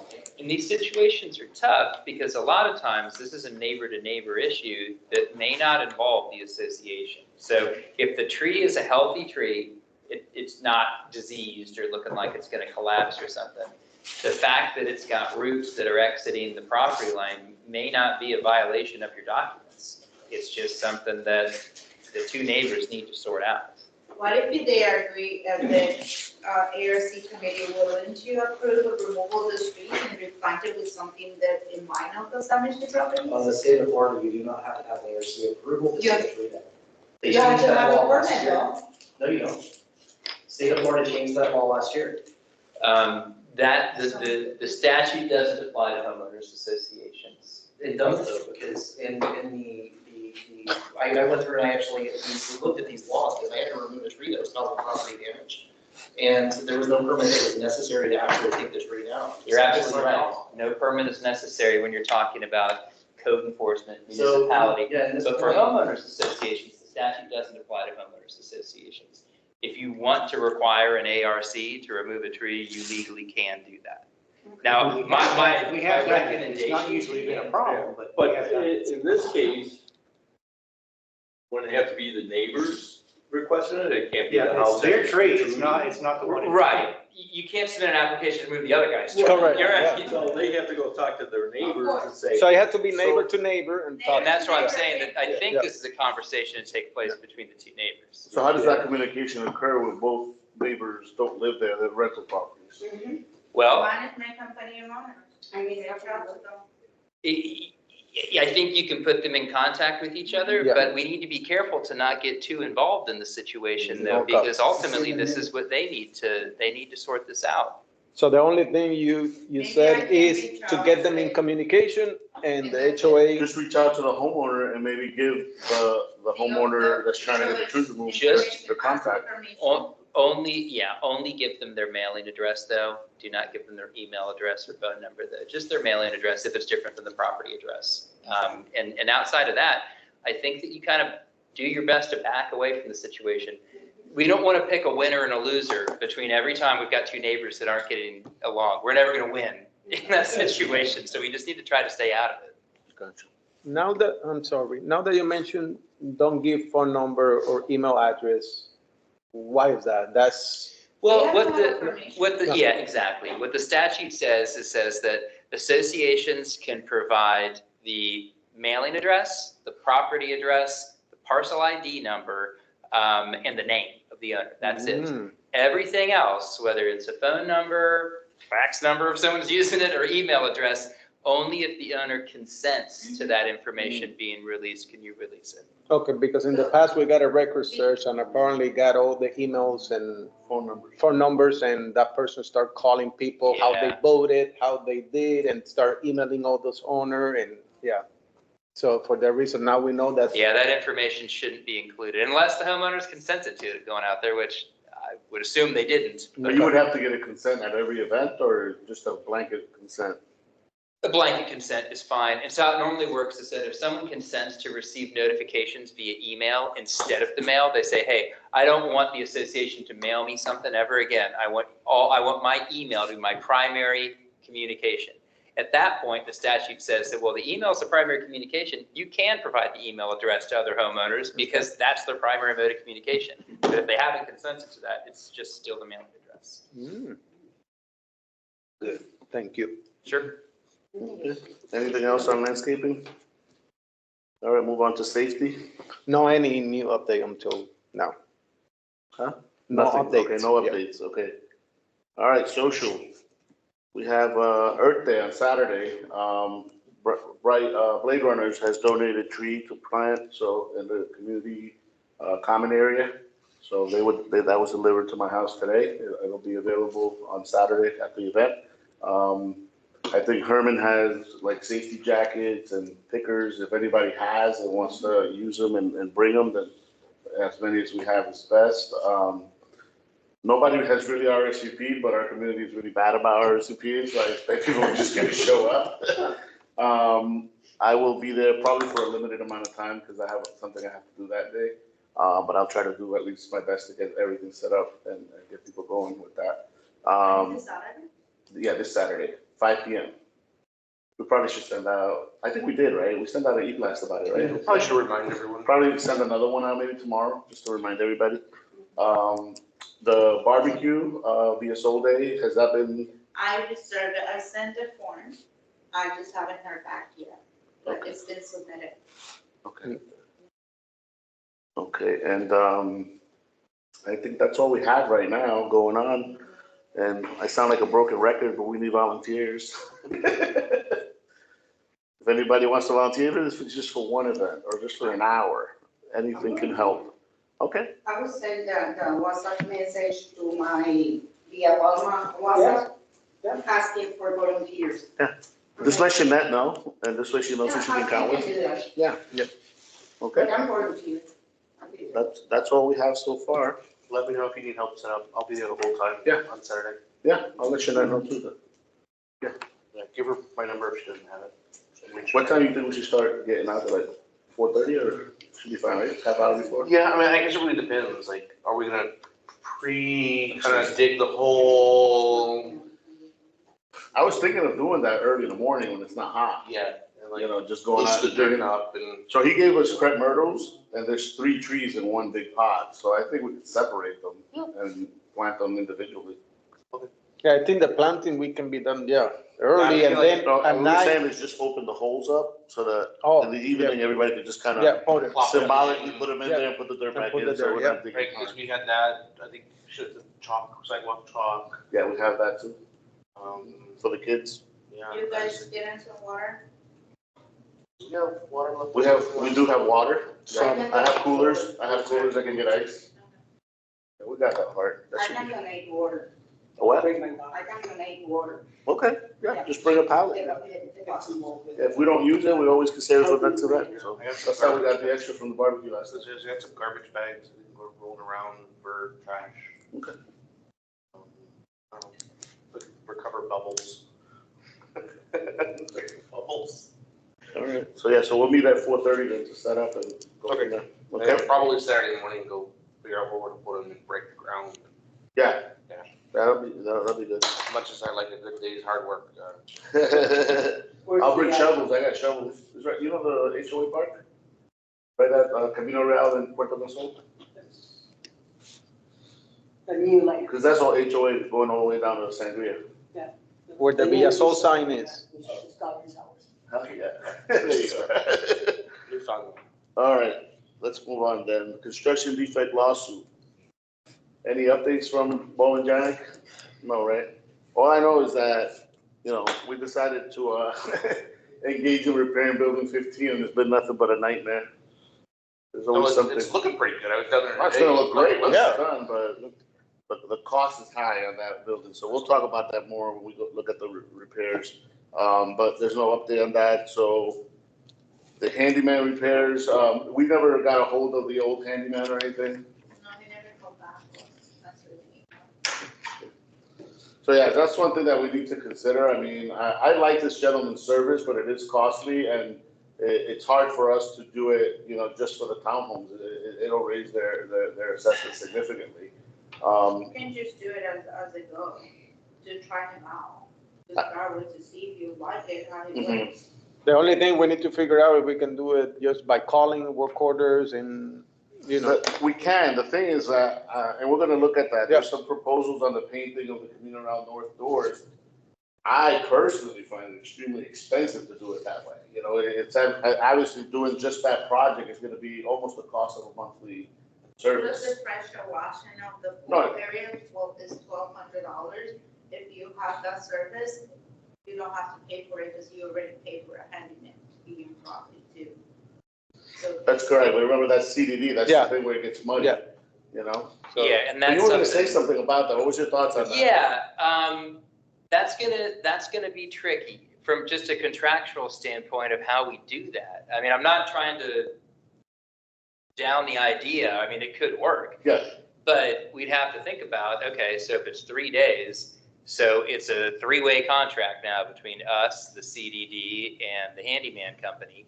So who's paying for what here? Is there a limit on the number of work orders we can submit versus the CDD? Do we true up every week based on who used them the most? I mean, I'm not saying it can't be done. I'm sure you can solve all these issues, but Yeah. all this needs to be thought about. And because I think that what would likely end up happening is the CDD is probably going to be using him more than the association will. And if you guys are splitting this 50-50 very quickly, this is going to start, well, wait a second, we're subsidizing a lot of their maintenance here. Why are we doing that? So it's just, we'd have to have some way to have him track his time or something, and then it's a true up every month or something with the CDD. I mean, there's ways that we could do it, but this would all be dependent on the CDD wanting to work with us though to figure that out. so I have a couple answers to some of those questions, so you're right, I think the CDD, because they cover the streets, the signs, everything all over the community, they're gonna utilize more of the services. So given that it's a 3-day contract, I really don't think that the town will need more than a day a week. I think a day a week is more than enough, and if we ever feel that we need more than that, he could go up to 5 days if we wanted that. But that was basically, my train of thought was the CDD would pay for 2/3 of the contract, and we would utilize it for the townhomes 1 day a week, and then he'll do only CDD stuff the other 2 days. That could work. The other thing to think about there for the townhomes is that who's gonna be looking at each of these work orders? Because I imagine some stuff is gonna come through that is homeowner responsibility, that the association shouldn't have a role in doing it.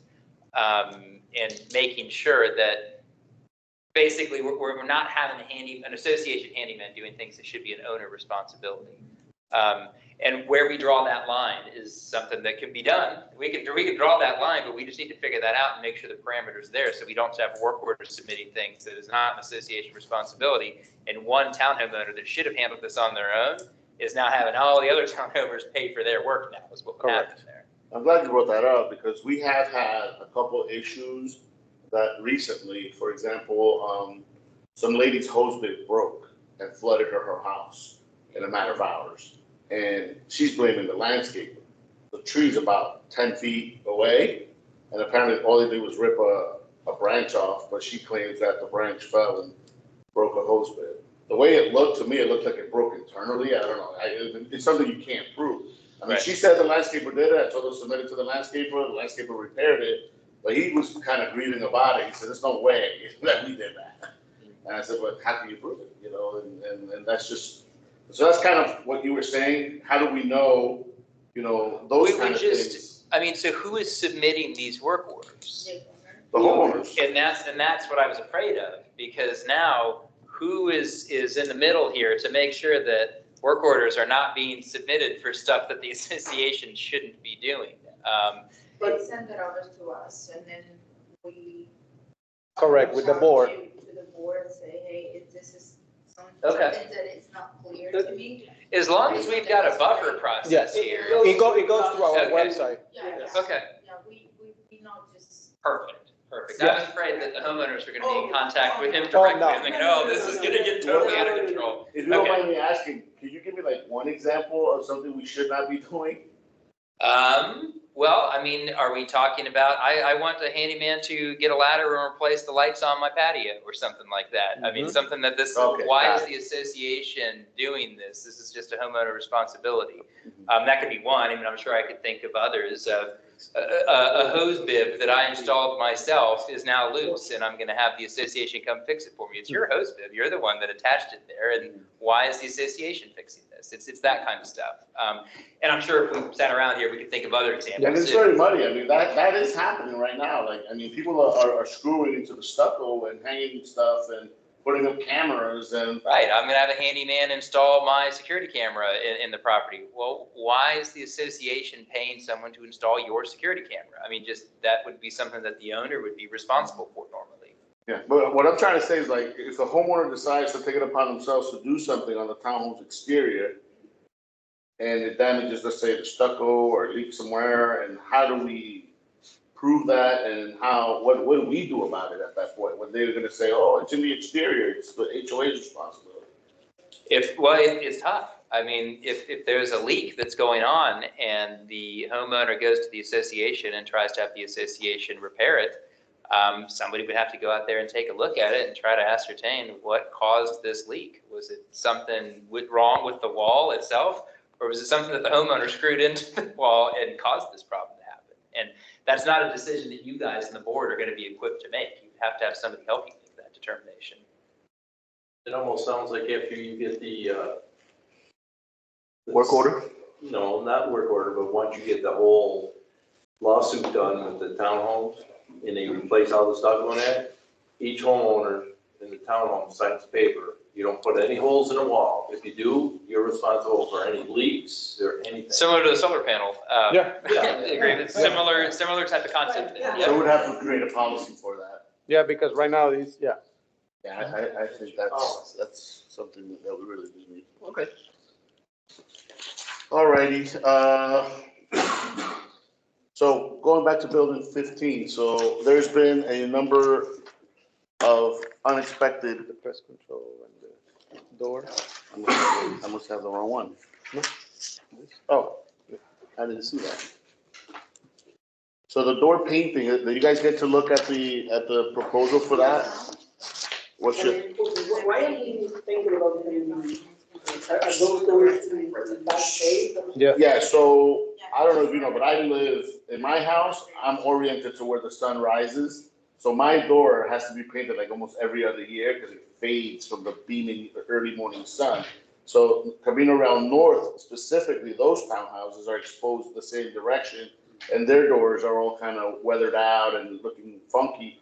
Some people have taken it upon themselves and just painted it themselves, but other people don't want to do that. They're like, that's HOA responsibility. They're supposed to paint it. So that's why we got this quote to paint just the doors and those. I think it's 20. The quote is for 20 properties, but I believe there's 23 because some of them have 4, some of them have 5. Yep. And I think it's a total of 5 buildings. So one of the biggest questions I have, and I didn't know this, how do they paint these doors? Does the homeowner have to allow permission to open the doors so they can paint the edges, or they just paint when it's visible? The whole townhomes were painted like 5-6 years ago, I think, Yes. something like that. Well, yeah, your side, yeah. All the townhomes. No, No. no. Some of them only. Yeah. Some of them were built around that time, but yours are the Well, ones that have been repainted. Yeah. Only others? Yes, Village, there are some of the older ones. And some of the ones in the Yeah. interior, yes. But not all of just a them. few, Not all, just a but few. The old unit I used to own was painted. Oh, okay. They also painted that. So anyways, regardless of when they were painted, when they did that, answering your question, when they did that, we didn't have to open the doors. They just paint whatever part of the door is exposed. Yes, Okay. but on the legal aspect, if we are responsible for those doors to be painted, should we complete the whole job and by telling the owner that they need to open the I think door, that's or the right just, way to do it, and or it's just gonna be- do whatever? Yeah, and just tell them what day this is going to be taking place on, when is the contractor going to be out there? And to say that if you're there and if you grant us access, we will paint the entire, we'll open the door, paint the entire Okay. thing. However, if you're not home and you're not giving us access, we will paint Whatever is. what we have access to. anyway. Gotcha, okay.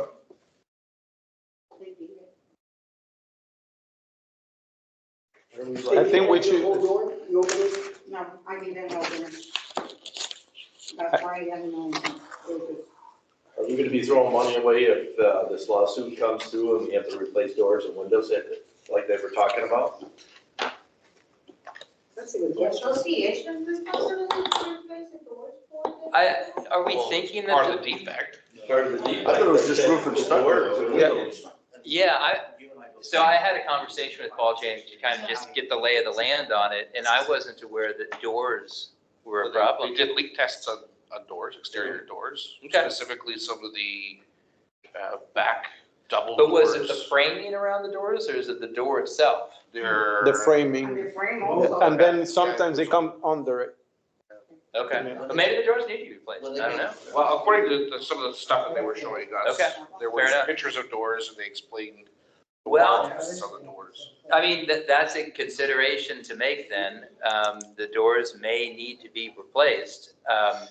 But in all honesty, though, it's still gonna take time. Time, for this correct, case to years, Work yeah. itself out.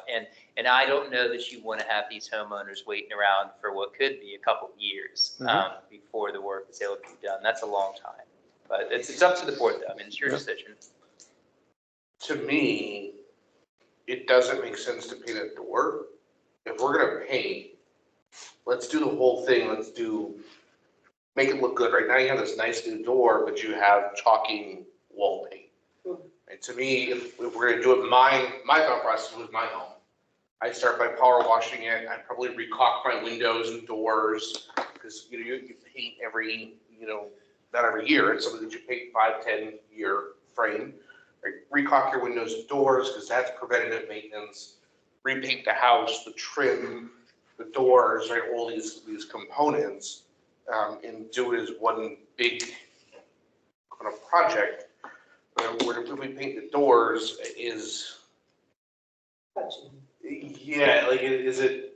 Well, but it's giving them what, at least, because if you have visit to your house, your door is just crappy, then we have to wait for the board for 2, 3 years or 4, whenever this lawsuit is done, just to be able to paint the whole building, do everything. And for me, I don't know, it's bad because if I'm an owner in there as well, and then this, receiving people with this door that is all trashy, and I don't think painting a whole building with all, like you just mentioned, it's gonna get pricey. I know it is. I'm guessing it'll be like 15,000 a building on the low end.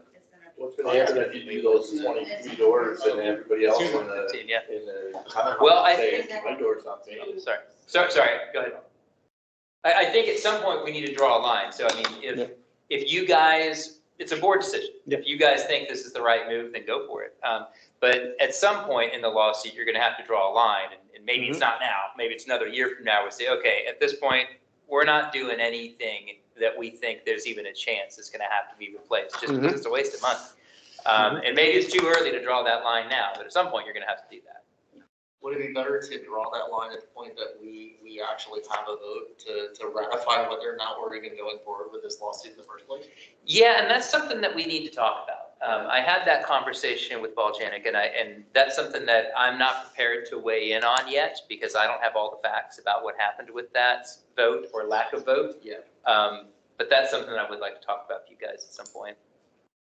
Which lack of vote. So my suggestion is, because I find 5,900 is more than what the monthly fee is for this company. I don't know. I mean, my suggestion, Can we find more other quotes? we can do that. We Yeah. can find other quotes and see. But if this quote is like valid compared to other quotes, I would go on a limb and say maybe giving this company a 3-month trial instead of signing a whole year contract, and see how they do and try to get all these little things done within that 3-month period, see how they work out, and it'll cost us the same money. That's the way I No, look at because it. the painting is going to be additional. It's not Just included. paint, you pay for The the material. material. The labor was already included in your monthly fee. Is it? Yeah, that's what he said. No, he said that some jobs are not. Correct. Yeah, if it's not painting or Painting maintenance, is included? Yeah. unless you're gonna paint the whole building, then no, that's not included, but touch-ups are. Okay. So, I don't know, some food for thought, but let's get a couple more bids for next month and see where we're at. And then we'll revisit. And also, can legal reach out to the legal counsel of the CDD and see how Just that? tell them. Oh, no, but I just Go ahead said. and tell them. No, I was thinking that the HOA to work with the CDD, I think it's best if you talk to the CDD lawyer and see how So, For the both of the handyman, I was getting entities can there. work together. Okay. As, Sure. for example, handyman job, if one entity get the contract and then how that can Both can work. benefit from it. Yeah. Can you give me the contact information for whoever I should be talking to? I've heard that there are CDDs that work with HOAs that way, but I believe that they want the HOA to take all responsibility for the situation, and they pay the HOA. They don't want to deal with the vendor, they don't want to, It do any of depends that. on the They want CDD. the HOA to take I've responsibility. seen it happen both ways. Oh, yeah? Contact information. Right, if I was gonna talk to somebody at the CDD about working out some sort of The arrangement. legal counsel. Oh, we- Oh. It's gonna be those two, actually, that's Herman. We'll provide No. So it's Yeah. Herman and Mario. It's on their website anyway, theassociatecbd.org. Oh, okay. All that information Yeah. is public. Oh, you guys are on the CDD? Yes. Excellent, Yes, all right, yes. well, this should be easier than I thought then to work something out. You would think. Yeah, you're looking Oh, at my the God. majority of CDD. We're covered. 2 years, they've been trying to get a letter, like, to get them to work together. Sorry? 2 years, Give they've you a not minute. wanted to do it Uh-huh. at all, so. Legal counsel. Beautiful, okay, thank you. Anyway, so we'll table that matter to get more proposals. Q1 code, And and, pest control proposal from Massey. The last time in the meeting, you guys said to obtain that proposal from Mhm. them. Yeah, You also sent me another, Mhm. company, I called them, I'm still waiting. They were gonna send out somebody either this week or next week, and we should have a proposal, but, I haven't received that yet. so I know there's been a couple of complaints from town owners coming in that they have ants, that they have this, that they have that. The thing, it seems pricey, I know this. and, what is it, 2,200, 2,300 a month? On top of what we pay for termite bonding. Correct, correct. So Yeah, it's, Is it a month or is it every 2 months? It's it's a monthly. quarter, It's a month, no, Is it's it monthly. quarterly? quarterly. Well, Massey was quarterly. You have it here? The other one was monthly for 1,200, I think it was. And the cheapest one was ABC Pest Control for almost 800 and something, I think, a month. Per month. Yeah, that was the cheapest one. I It's think. just send a mood blast, telling people to drop their coffee on top of the answer that's. Well, we're not responsible for their indoors, are we? They have ants inside? No, it's outside. This is outside. Outside. Yeah, If they So that was get the in issue their I had with the Massey quote, I'm glad you reminded me, is that the Massey quote is including inside pest control. And I would, I told them that it shouldn't be. I would like quotes of just exterior pest control, and then if the owner wants to do the inside, then the owner should pay the additional that needs to be paid for that. And that might bring the money down. And I mean, Massey's a big company, they got a money back guarantee if you find something, and I know that they come out and they retreat as many times as is necessary. I don't have any experience with It ABC, says exterior service when he sent it over to me for 31 buildings. but if you look, where is it? I know I saw it somewhere. ABC Pest Control, Joe's Pest Control. Plus then there's these, Massey. quotes you're getting for ants and all that, you gotta just do the termites. That was 4,400 last year. I know, the termites are still, that's already contracted. Yeah, but that's 4,400 on top of this if you do something like that. Correct. I don't really know. Yeah. But anyway, yep, that's So what do you guys want to do with this? I would like to see what this company that I gave, Actually, theirs is every 4 months, because they're saying it's only 3 treatments a year. well, no, if you look, it says initial exclusionary service charge, which is the first month for them to come in. Correct. And then it's the 3/4 to complete the year after that. yeah, monthly usually do, yeah, And then, quarterly. I see what, I see, and then yearly after that will be that times 4 payments. Right. So it'll be about 10 grand, when it's all said and done per year. On top of termite bonding. But I would like to see what Then the company I gave you comes back with for termite bonding and Yeah. the similar services. I think they may be able to do a little bit better. Have there, What's the name of that company? I can't remember now. I sent it to you and I can't remember now. have there ever been an inspection done, like, on any of the townhomes looking for, like, drywood termites? Well, they get paid for a bond, I imagine they're expecting. That's what the bond normally is. Yeah, I know they don't do all the buildings all at the same time. They're on like a Okay.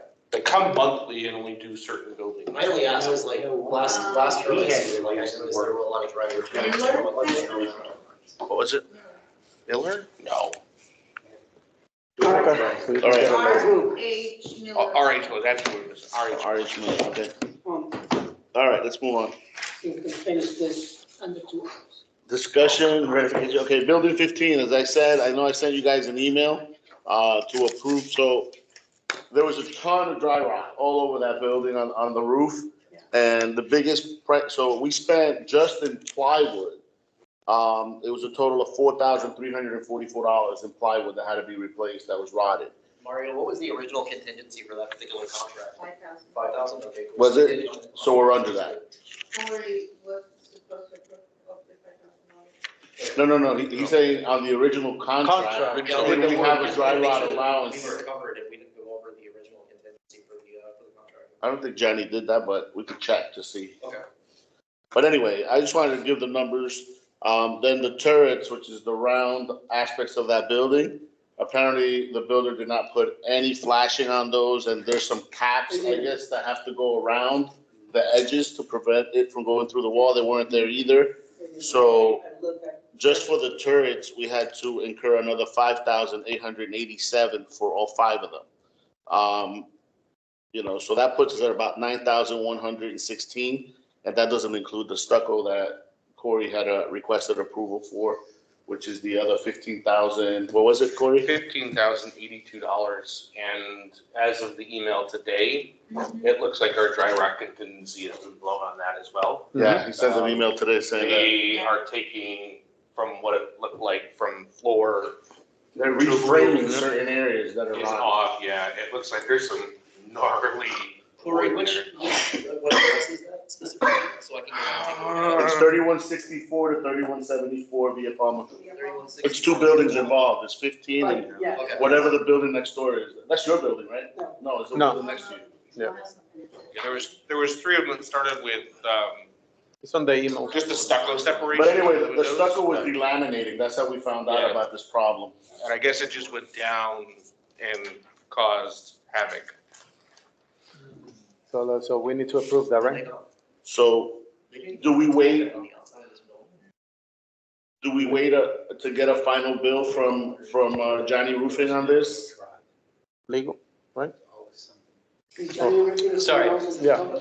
No. Sorry, what's the question? They wanted to do it, but just for the turrets, they wanted like 10 grand. I said no. Because we got those costs that we approve, So I went to Yes. I&E. because we have to do it. Wasn't another Right. way They to charged retire, 15 to do even the walls and everything. to certify those costs that we spent already. Should we wait for Johnny Roofing to tell us exactly Johnny Roofing is? No. Jerry's doing the. Yeah. Yeah, to give us the final amount to Yes. be able to, Yes. okay. We Yeah, need to know what the final number is. Yeah. Okay, so I just want to give an update that this is where we are as of today. This is so, they still haven't finished, but the roof is like, I would say 95% finished. They're doing cement work and I expect them to be done by the end of the week. If I look up that stucco thing, I wouldn't be surprised if more of those things are coming I know. soon. Right away. It's very scary. Okay, so that's wait until we. Yeah, get the final- Sorry, a couple conversations. No, I didn't, wait, I'm here, we're trying to follow it. Yeah, so we talked about this briefly, we talked last week, and I think we should talk about it more formally now. So I&E is doing the interim repairs, is that right? Correct. And we're defining interim repairs as repairs that are needed because we've got active water intrusion that is coming in right then. Correct. So I represent another community that has similar types of issues. They don't sound like they're nearly as bad as yours are. And I&E has agreed to defer the costs of that work. So what they're doing is that the association pays half up front, and then the other half is paid back at the conclusion of the lawsuit. I can't promise that they would be willing to do that for your community as well. Maybe your damages are just too far gone for them to want to do something like that.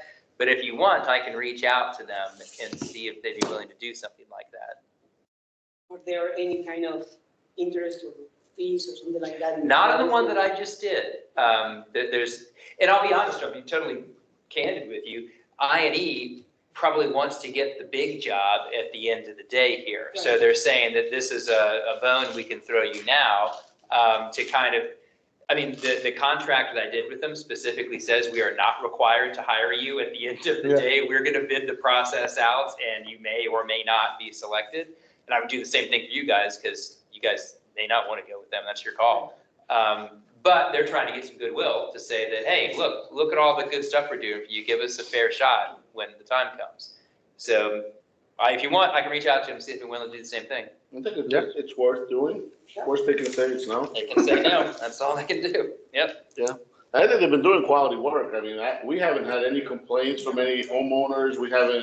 They're very neat. They do everything. I'd say they're very responsive. And they do take care of the discovery, hey, this is what's happening. Keeping us up to date. Yes. So just for transparency purposes, I just wanted to make sure that everybody knew that aside from the contracted obligation, we got 24,000 above what we had originally approved. We'll wait till the final bill comes through and we reconcile at that time. The next question I have is probably up Patrick's sleeve. We have the completion of this work around this building being done. We know the agreement we have with the CDD is to make repairs to items that were broken. Specifically, we know there's curb and sidewalk damage. I don't know where the sod sits at this point. There's still, work being done. We have to put that back, right? It has to be put back. Do we have any recourse of maybe holding payment until that stuff is done? By the association's contractor? I don't know Withholding who's responsible for it. I'm not the contract guy, right? Whether it's them or it's the association. Right. If it's them to put it back. But the work is performed by the association's contractor, right? Correct. Right. Well, it would all come down to what the contract says between the association's contractor. If it allows you to withhold payment for those types of items, then absolutely. If it doesn't allow it, you may still be able to do it. We just need to tell them on the front end that this is what's happening anyway, and see if they fight us on it.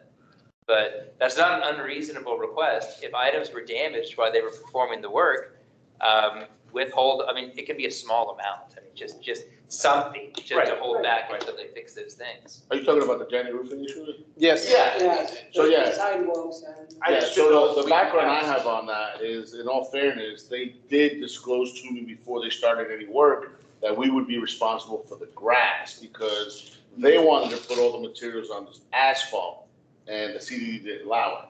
So the CDD says, no, you have to put it on the grass because it's easier to replace the grass than And the replace the roofing company asphalt. said, that's fine, but we're not responsible for the grass. So they told me, yeah, we Yeah. wouldn't be responsible for the grass then because that's not where we want to put it. Now, the problem is that once they started work with their equipment, they shattered The sidewalk. like 5 slabs of the sidewalk. Did the contract address that? So the issue is this, that the person that's communicating with me is the project manager that's on site, and he's not very helpful. He just says, I need this money approved, I need this money approved. I'm like, hold on a second, and I'm like, so the real manager, that is the one that I talked to before the job got started, I called him too, because this guy tells me, no, we don't pay for anything, you guys gotta take care of everything, and he sent me a paper that he wanted me to sign that said that we're responsible for the bushes, for this, for that. I said, I'm basically giving you permission to go and destroy everything so we can replace it. I said, I'm not signing it. Right. So I called his boss, I told him, I said,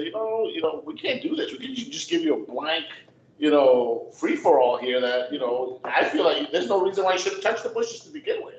I said, you shouldn't have touched a lot of The things. contract, so is there progress payments of when different amounts are due? No, we just paid the initial deposit, and a commencement deposit, and then now we have the final payment left when they're done. So, and the final payment, what I can suggest to you, get somebody like Intent Solution to give us a proposal to replace those lots. And then say, hey, I have this company, this is how much it's gonna cost for the damage. We can deduct it from your actual money that is owed now, or you can get somebody else to do it and get it done right.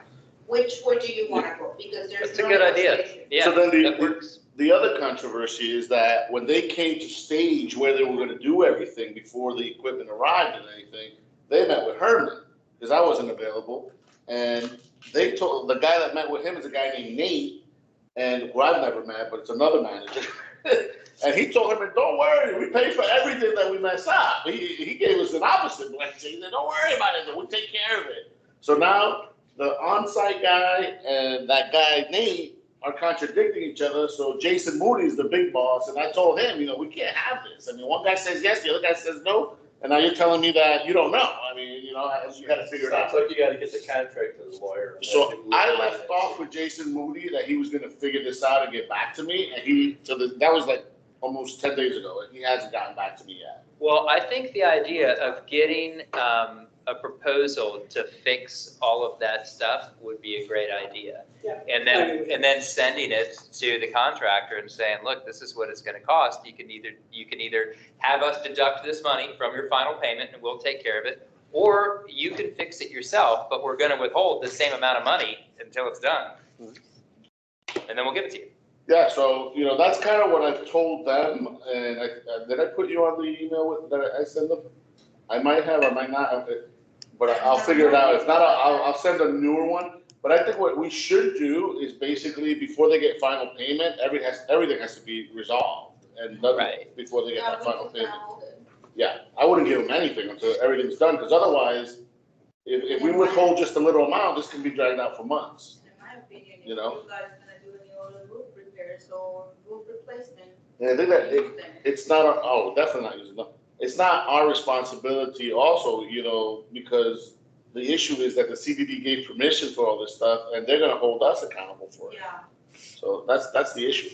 And on top of that, I want to say that not only is it the sidewalk, the curb, the grass we have put out, but they've been around close to the proximity of the building. We need JL sprinklers to go out and make sure the sprinkler system also has been damaged. I noticed in the report, thank you for forwarding it. They did not inspect that building for obvious reasons because there was stuff around there. So just want to make sure that we're covering even that far.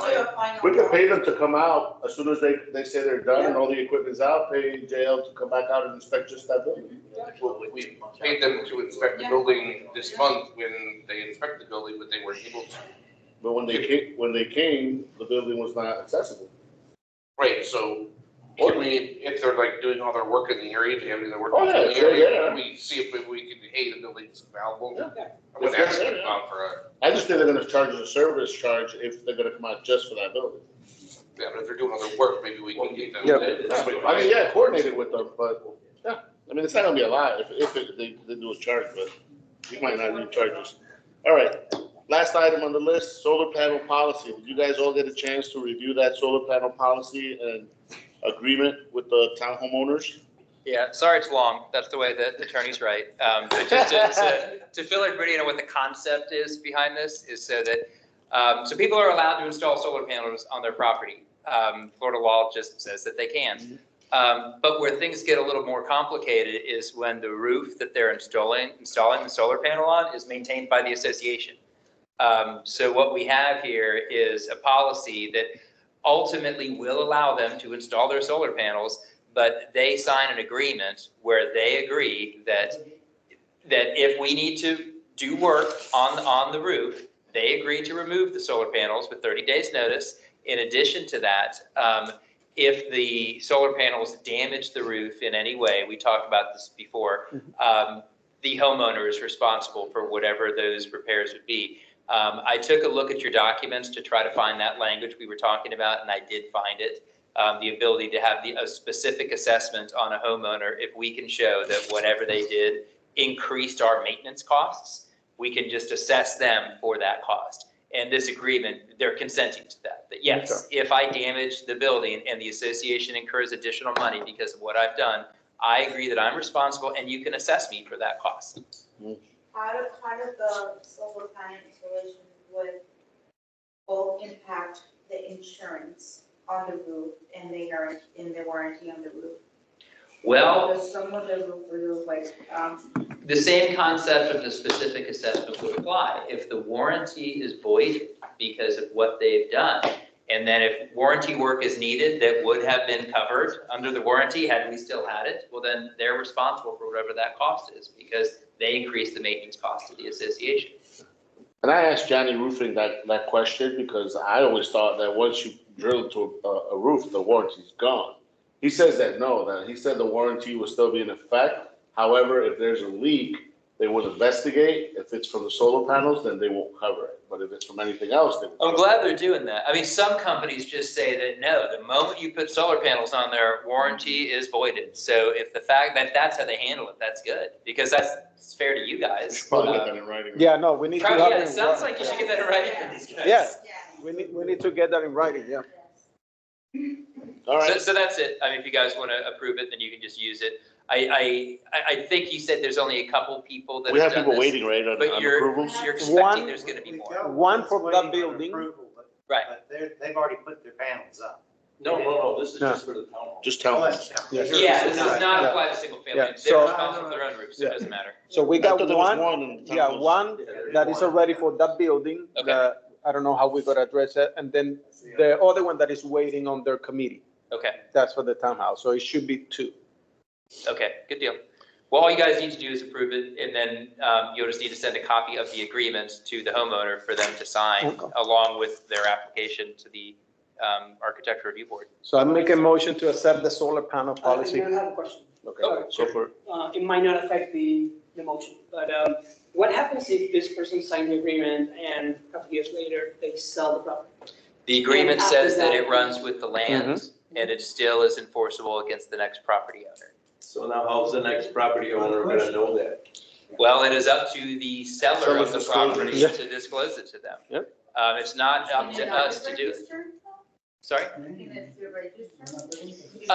We didn't design it to be recorded in public records, but you could do that. I mean, we could record it in public records if that's what you guys wanted to do. I mean, the county will allow you to record it, so you could do it. is there any way to add that to the estoppel process? We can, but the problem. It can be done, It can but be you're gonna done. have to keep track of it. So Separate. administratively, it may be difficult to keep track of the stuff for years upon years. But legally, yeah, when an estoppel comes in, you can point out, yes, this is what they owe in assessments. Oh, and by the way, there's this agreement that the prior owner signed, which is enforceable against you now if the solar panels are gonna stay on the building. But I think we shouldn't break our head because when you move, you have to read all the covenants, bylaws, everything. So if you don't, that's the title company. So if the title company doesn't give it to you, they give it to me when I'm. Yeah, but what I'm talking about is a process for the title company to receive that so that they can make the homeowner aware or the buyer aware. Technically, the obligation would be on the seller to inform the buyer. Now, if the seller didn't do that, and then the new owner comes to the association and says, well, no one ever told me about this, my response to them would be, well, go talk to the person that sold you the property. They were the ones that were required to disclose this to you. So we don't and- need to have that in place, you're saying, so, okay. No, I mean, it's a nice thing to have in place just because it avoids the conflict if you don't need to have the conflict. Yeah. But if you don't have it in place, it's not the end of the world. You can still enforce it. Put a red ribbon on the front of the house. Right. All righty, guys, so So I there was a get a motion. motion to approve this solar panel policy. I already did. Herman, anybody second? Second? I haven't had a chance to read it, honestly. What? Very honest with you. Okay. So I'm. So how do we handle the lady that's waiting for her approval? Yeah, because Do we got one. Can we just deny her? I don't recommend Since we you don't deny have her. this, 'cause we She's don't- legally that's the allowed to thing. have the solar We don't have a panels on policy there. approved. But if you guys aren't prepared to approve this, and I can understand why, you're not there yet. The other night that we met. Yeah, but the thing is, we cannot deny that later. Deny it. We're till Let's the say about 2 decision. weeks until you read it, or give you the time to read it. And if you've got Remember that questions about it, shoot me an Our email. documents say that if we don't respond within 30 days, it's automatically denied. But, Okay. but we cannot deny solar They panels. should be responding saying, your request was tabled till the following month. Yeah, they. Artemis should be doing it. responded. So you looked at it and you let them know that it was tabled. Are we allowed to do that? Well, here's, under normal circumstances, yeah.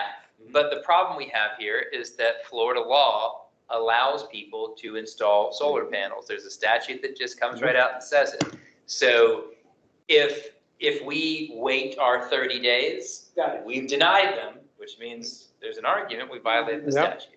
So. Why can't we just contact the homeowner and say, the board is working on something that's evolving around this?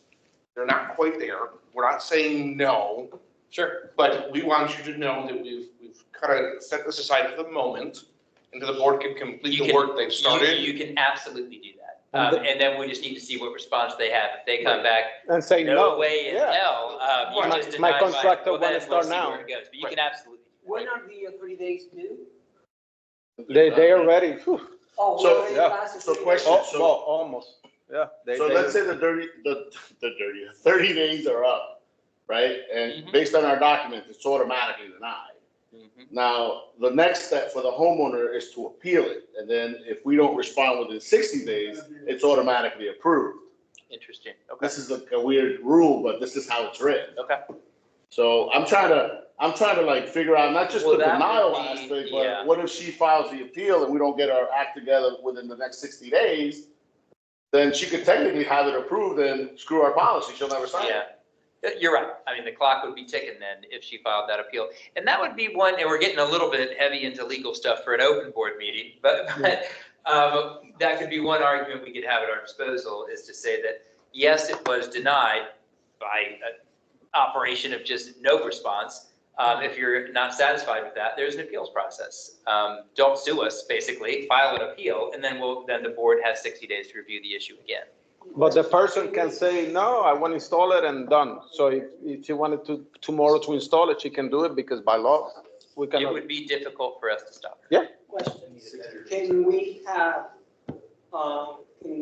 hold a special meeting, 5-minute special meeting after we all read it? Damn. Say. That's fine. I mean, if you want to, Can I ask, what is the concern that you think Yeah. might be in that document that? I don't have any concern, but I can vote yes for something I haven't even read. I mean, it doesn't make any sense, right? I'm not ready to vote because I'd like to circulate this with the community, right? Typically, policies What? that we put, The community? just put it out there. Hey, we're considering this, Oh, no. right? We're not asking for public comment on it, but we're just, so when you usually put a policy in place, you want people more than the 4 homeowners that happen to be here to know a little bit more about this. We're just slapping something down on these homeowners and saying, if you were considering it, now this thing just pops up out of nowhere. Well, remember, So we are what if you get a defending the blowback HOA. and none of the Yeah. homeowners in the townhomes want this, Yeah. and they say there's no way hell we're gonna sign this. Then you're not gonna do it because, Then you don't sign it, then You can't deny it. But- You don't you sign can't it. deny it. but that's the thing, so then we gotta be responsible for all the damage they're doing. Because we are responsible for the roof. That's the policy, just to This policy prevent is the designed just to HOA. protect us from damage from solar panels, and also the problem we just had with 3174, that he refuses to pay for his panels to be removed and reinstalled. But I'm okay with all that. All I'm Yeah, that's saying what is, it is, on the I policy. didn't have the time to read it, and I mean. Let's would you- let's Yeah. do this. What table? I read it, as soon as I got it. Yeah. I mean, And then respond to the email, and then we can rectify the approval so that these people doesn't have to wait another 30 days for the meeting. Yeah, that's what I'm thinking is that and I don't know, as far as sending out to the owners in advance, that's up to you guys. I mean, there's pros and cons to that, and you guys can decide what you think is best. As far as tonight, if you're not ready to make a decision on it, no problem. I think what you do is take the time to look it over. If you've got questions about it or concerns, put them together in an email to me. We can change any of this stuff. I mean, we're happy to make changes. And then hopefully you'll be in a position to reconsider the issue before the next meeting anyway. It's true, you can have a special board meeting with just one agenda item that will just take about 5 to 10 minutes to address this again, maybe a couple weeks from now. In the meantime, you reach out to that homeowner, as you were saying, Corey, saying that, hey, we're still considering this. There's a lot of issues at play here. Please just bear with us just a couple more weeks. And The ARC letter that is being sent out because he approved the minutes, it says, it's gonna say, your application is being tabled into the next meeting. So we're not saying completely, no, it's being. Yeah, but what I'm saying, just to give the homeowner a little more assurances of what's going on as to why it's being tabled, and just to talk about the fact that there's a lot of legal issues here the board is trying to work through. Ultimately, it's likely you will be able to install these panels. We're just trying to figure out the best way for this to happen to protect the association's maintenance responsibilities. And another one to bring, I don't know, we were on the legal meeting, right, all together. We told him what to write on the policy. That's what we did to him. Have you read the book? Yes. I haven't. No, but what I'm saying, listen what I'm Just do saying. it, just do it. Okay, Table. no, what I'm saying is that we gave him exactly what to do, to cover the HOA for damages and all that. That's what it's on the policy. Yeah, but he wants to read it. If you guys read this and you have a meeting, say, next week. Yep. Why can't the ARC have a Can special? we just read it in 10 and minutes? Say, yes. Yes, I'm okay I'll with read it that. out loud if everybody wants. I'm okay with that. You want to read it out loud? It's pretty long, but whatever you guys want. You're more than welcome to borrow my computer if you want to. You have it up? My thought I'll read is it. that you guys, I mean, do whatever you want. My thought is you guys review it on your own time. If you have Yeah. questions, shoot me an email. Okay. I'm happy to make whatever changes you want to make to it. What I'm concerned about here is that if we do want to make changes to it, and you guys may want to do that, this could easily take a couple hours. Gotcha. We really want to go through it line by line. And I don't know that in consideration of the homeowner's time that they want to do that. Yes, no. All right, let's table it then till next meeting. And you're gonna send a letter out to the homeowner? Why me? No, just kidding, yes. All right, any other issues the board wants to bring about? The collection policies and stuff, do we have those, the one that we gotta fix? Of the revised Yeah. collection policy adding the special assessment and. the- No, Okay. no, I do not Yeah, have you that. said it wasn't gonna be ready for this meeting. Gotcha. No, it just asking, All right, anything for open discussion from the homeowners? Yes. One thing, the illumination of the backyard of the Palma. Of what? the illumination. Oh. The Palma backyard is the responsibility of the HOA or CDD. I'm confused about that. So the CDD pays for all the lighting in the community. Oh, okay, I didn't But- know that. You wanna say something about that? Yeah, I sent her an email with an update and I told her that I already been in contact with the representative from KUA. And they told me that they sent me the schematic and the location and everything, where the lighting is going to be. We need an electrician running on the cables and conduits for those light poles. It's gonna be $17 additional per month for light pole. That is including installation and maintenance.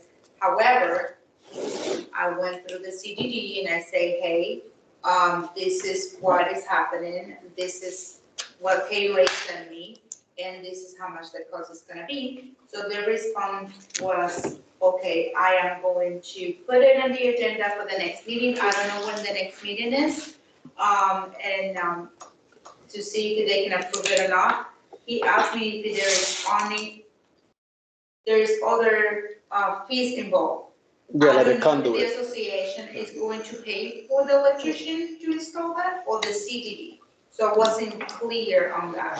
I think it would be I know the helpful lighting, but I don't know. if we got a contractor to come out and give, I know KUA uses approved contractors, you can't use just anybody, you gotta use you gotta use somebody from their list.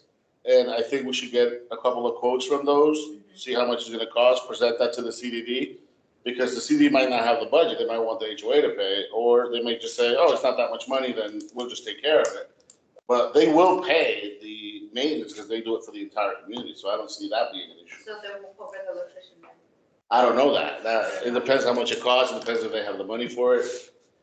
So the question is, if the CDD doesn't want to cover the electrical fees, is the association can cover that? Is the light on HOA property or on CDD property?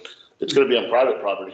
It's gonna be in the easement. It's gonna be in the easement It's gonna be on the easement. between the townhome buildings. So that's. So let's get all But the it's So proposals. that's CDD property, so Let's CDD pays just for work it. all it those doesn't go kinks in. out. Period. The HOA should not be paying for anything the CDD is responsible Okay. for. One of the things that came up, we talked a little bit about this, was it's not just her. It's not just her yard. Mm-hmm. If you're gonna eliminate that, you're gonna eliminate the whole backside of those buildings. And I have this picture in my mind of, you get this all done, you get the lights turned on, and then there's two people that show up and say, turn that damn thing off, it keeps me awake at night. Mm-hmm. So maybe we need to circulate a petition or all the homeowners? You're gonna Be have affected? to get buy-in from the other homeowners. See if you get the buy-in. Yes, it's happened. I'm talking about the whole buildings in the Alderman Street and for safety reasons. It's Because good, there's it's not that it's a bad reason. It's not that it's bad. illumination at all. My question is, why are we meddling with what's typically been CDD responsibility? I think what we need to say to the CDD is, we would like to assist if possible, if cost is a problem. This is the request that came to us. We told the homeowner it's a CDD, they've traditionally taken care of it. However, we want to reach across the table and potentially share some of those installation costs, knowing that we're all here for the community, and let them, just like they would deal with any other installation of lights or maintenance or what that is, all stay on that side of the house. Because I feel like if we as an HOA were to start to meddle with this, I think we get into the Sangria Menorca issue where the lines are blurred and we're all trying to over, and no one knows what, what, when, where, why. So I'm okay with your. No, I agree. And my understanding is management is just facilitating the communication to the CDD because of the request. But if you want the homeowner to go to the CDD and ask the CDD and be management out of it, is that what you're saying, or? I feel like we're going to go get bids and all this kind of stuff, like we're going beyond our step. I think at this point, Jason's, from the emails that I read, Jason's response is ultimately saying, what do you want from us? Right? And I think our response should be, homeowner brought a concern. We guided them to the CD because it's traditionally in your area of expertise, but we'd also like to reach across the board and consider cost sharing some of this for the benefit of our community. And I think leave it at that, leave it with the CD, and if they come back and say, we would be willing to look into this, we'll get some quotes, we'll look into this, and we'll get back to you on what a cost sharing could look like. Or they may come back and say, okay, we got it, I don't know. But I think by getting in and getting too far into this, we're starting to take responsibility for something that really, I think, belongs on that side of the table, or traditionally belongs on that side of the table. I was just trying to see if, we could provide the CDD information and make a timely decision, but yeah, that's fine too. It's their responsibility to let them do it, but it's gonna take at least 6-7 months before that happens. Like everything else. Nothing happens I mean, fast. we really have a safety issue with the So, above. Right, and so how many robberies are you gonna have before that 6 months is The up? work is done. The UA has been reached. They give me the proposal, they give me everything, and they're gonna put it on the agenda. We're gonna have to wait for that. Well, Yep. Yeah, that's it. That's what it is. Additional cost for the electrician. I don't have a proposal for that. Yep. So, Okay. So meeting adjourned, motion to Well, adjourn? nobody else had anything? Oh, I think we're done, right? Motion to adjourn the meeting, I made a motion to adjourn. second. Second by Marcelo, all in favor? Aye. Adjourn at 9:24 PM.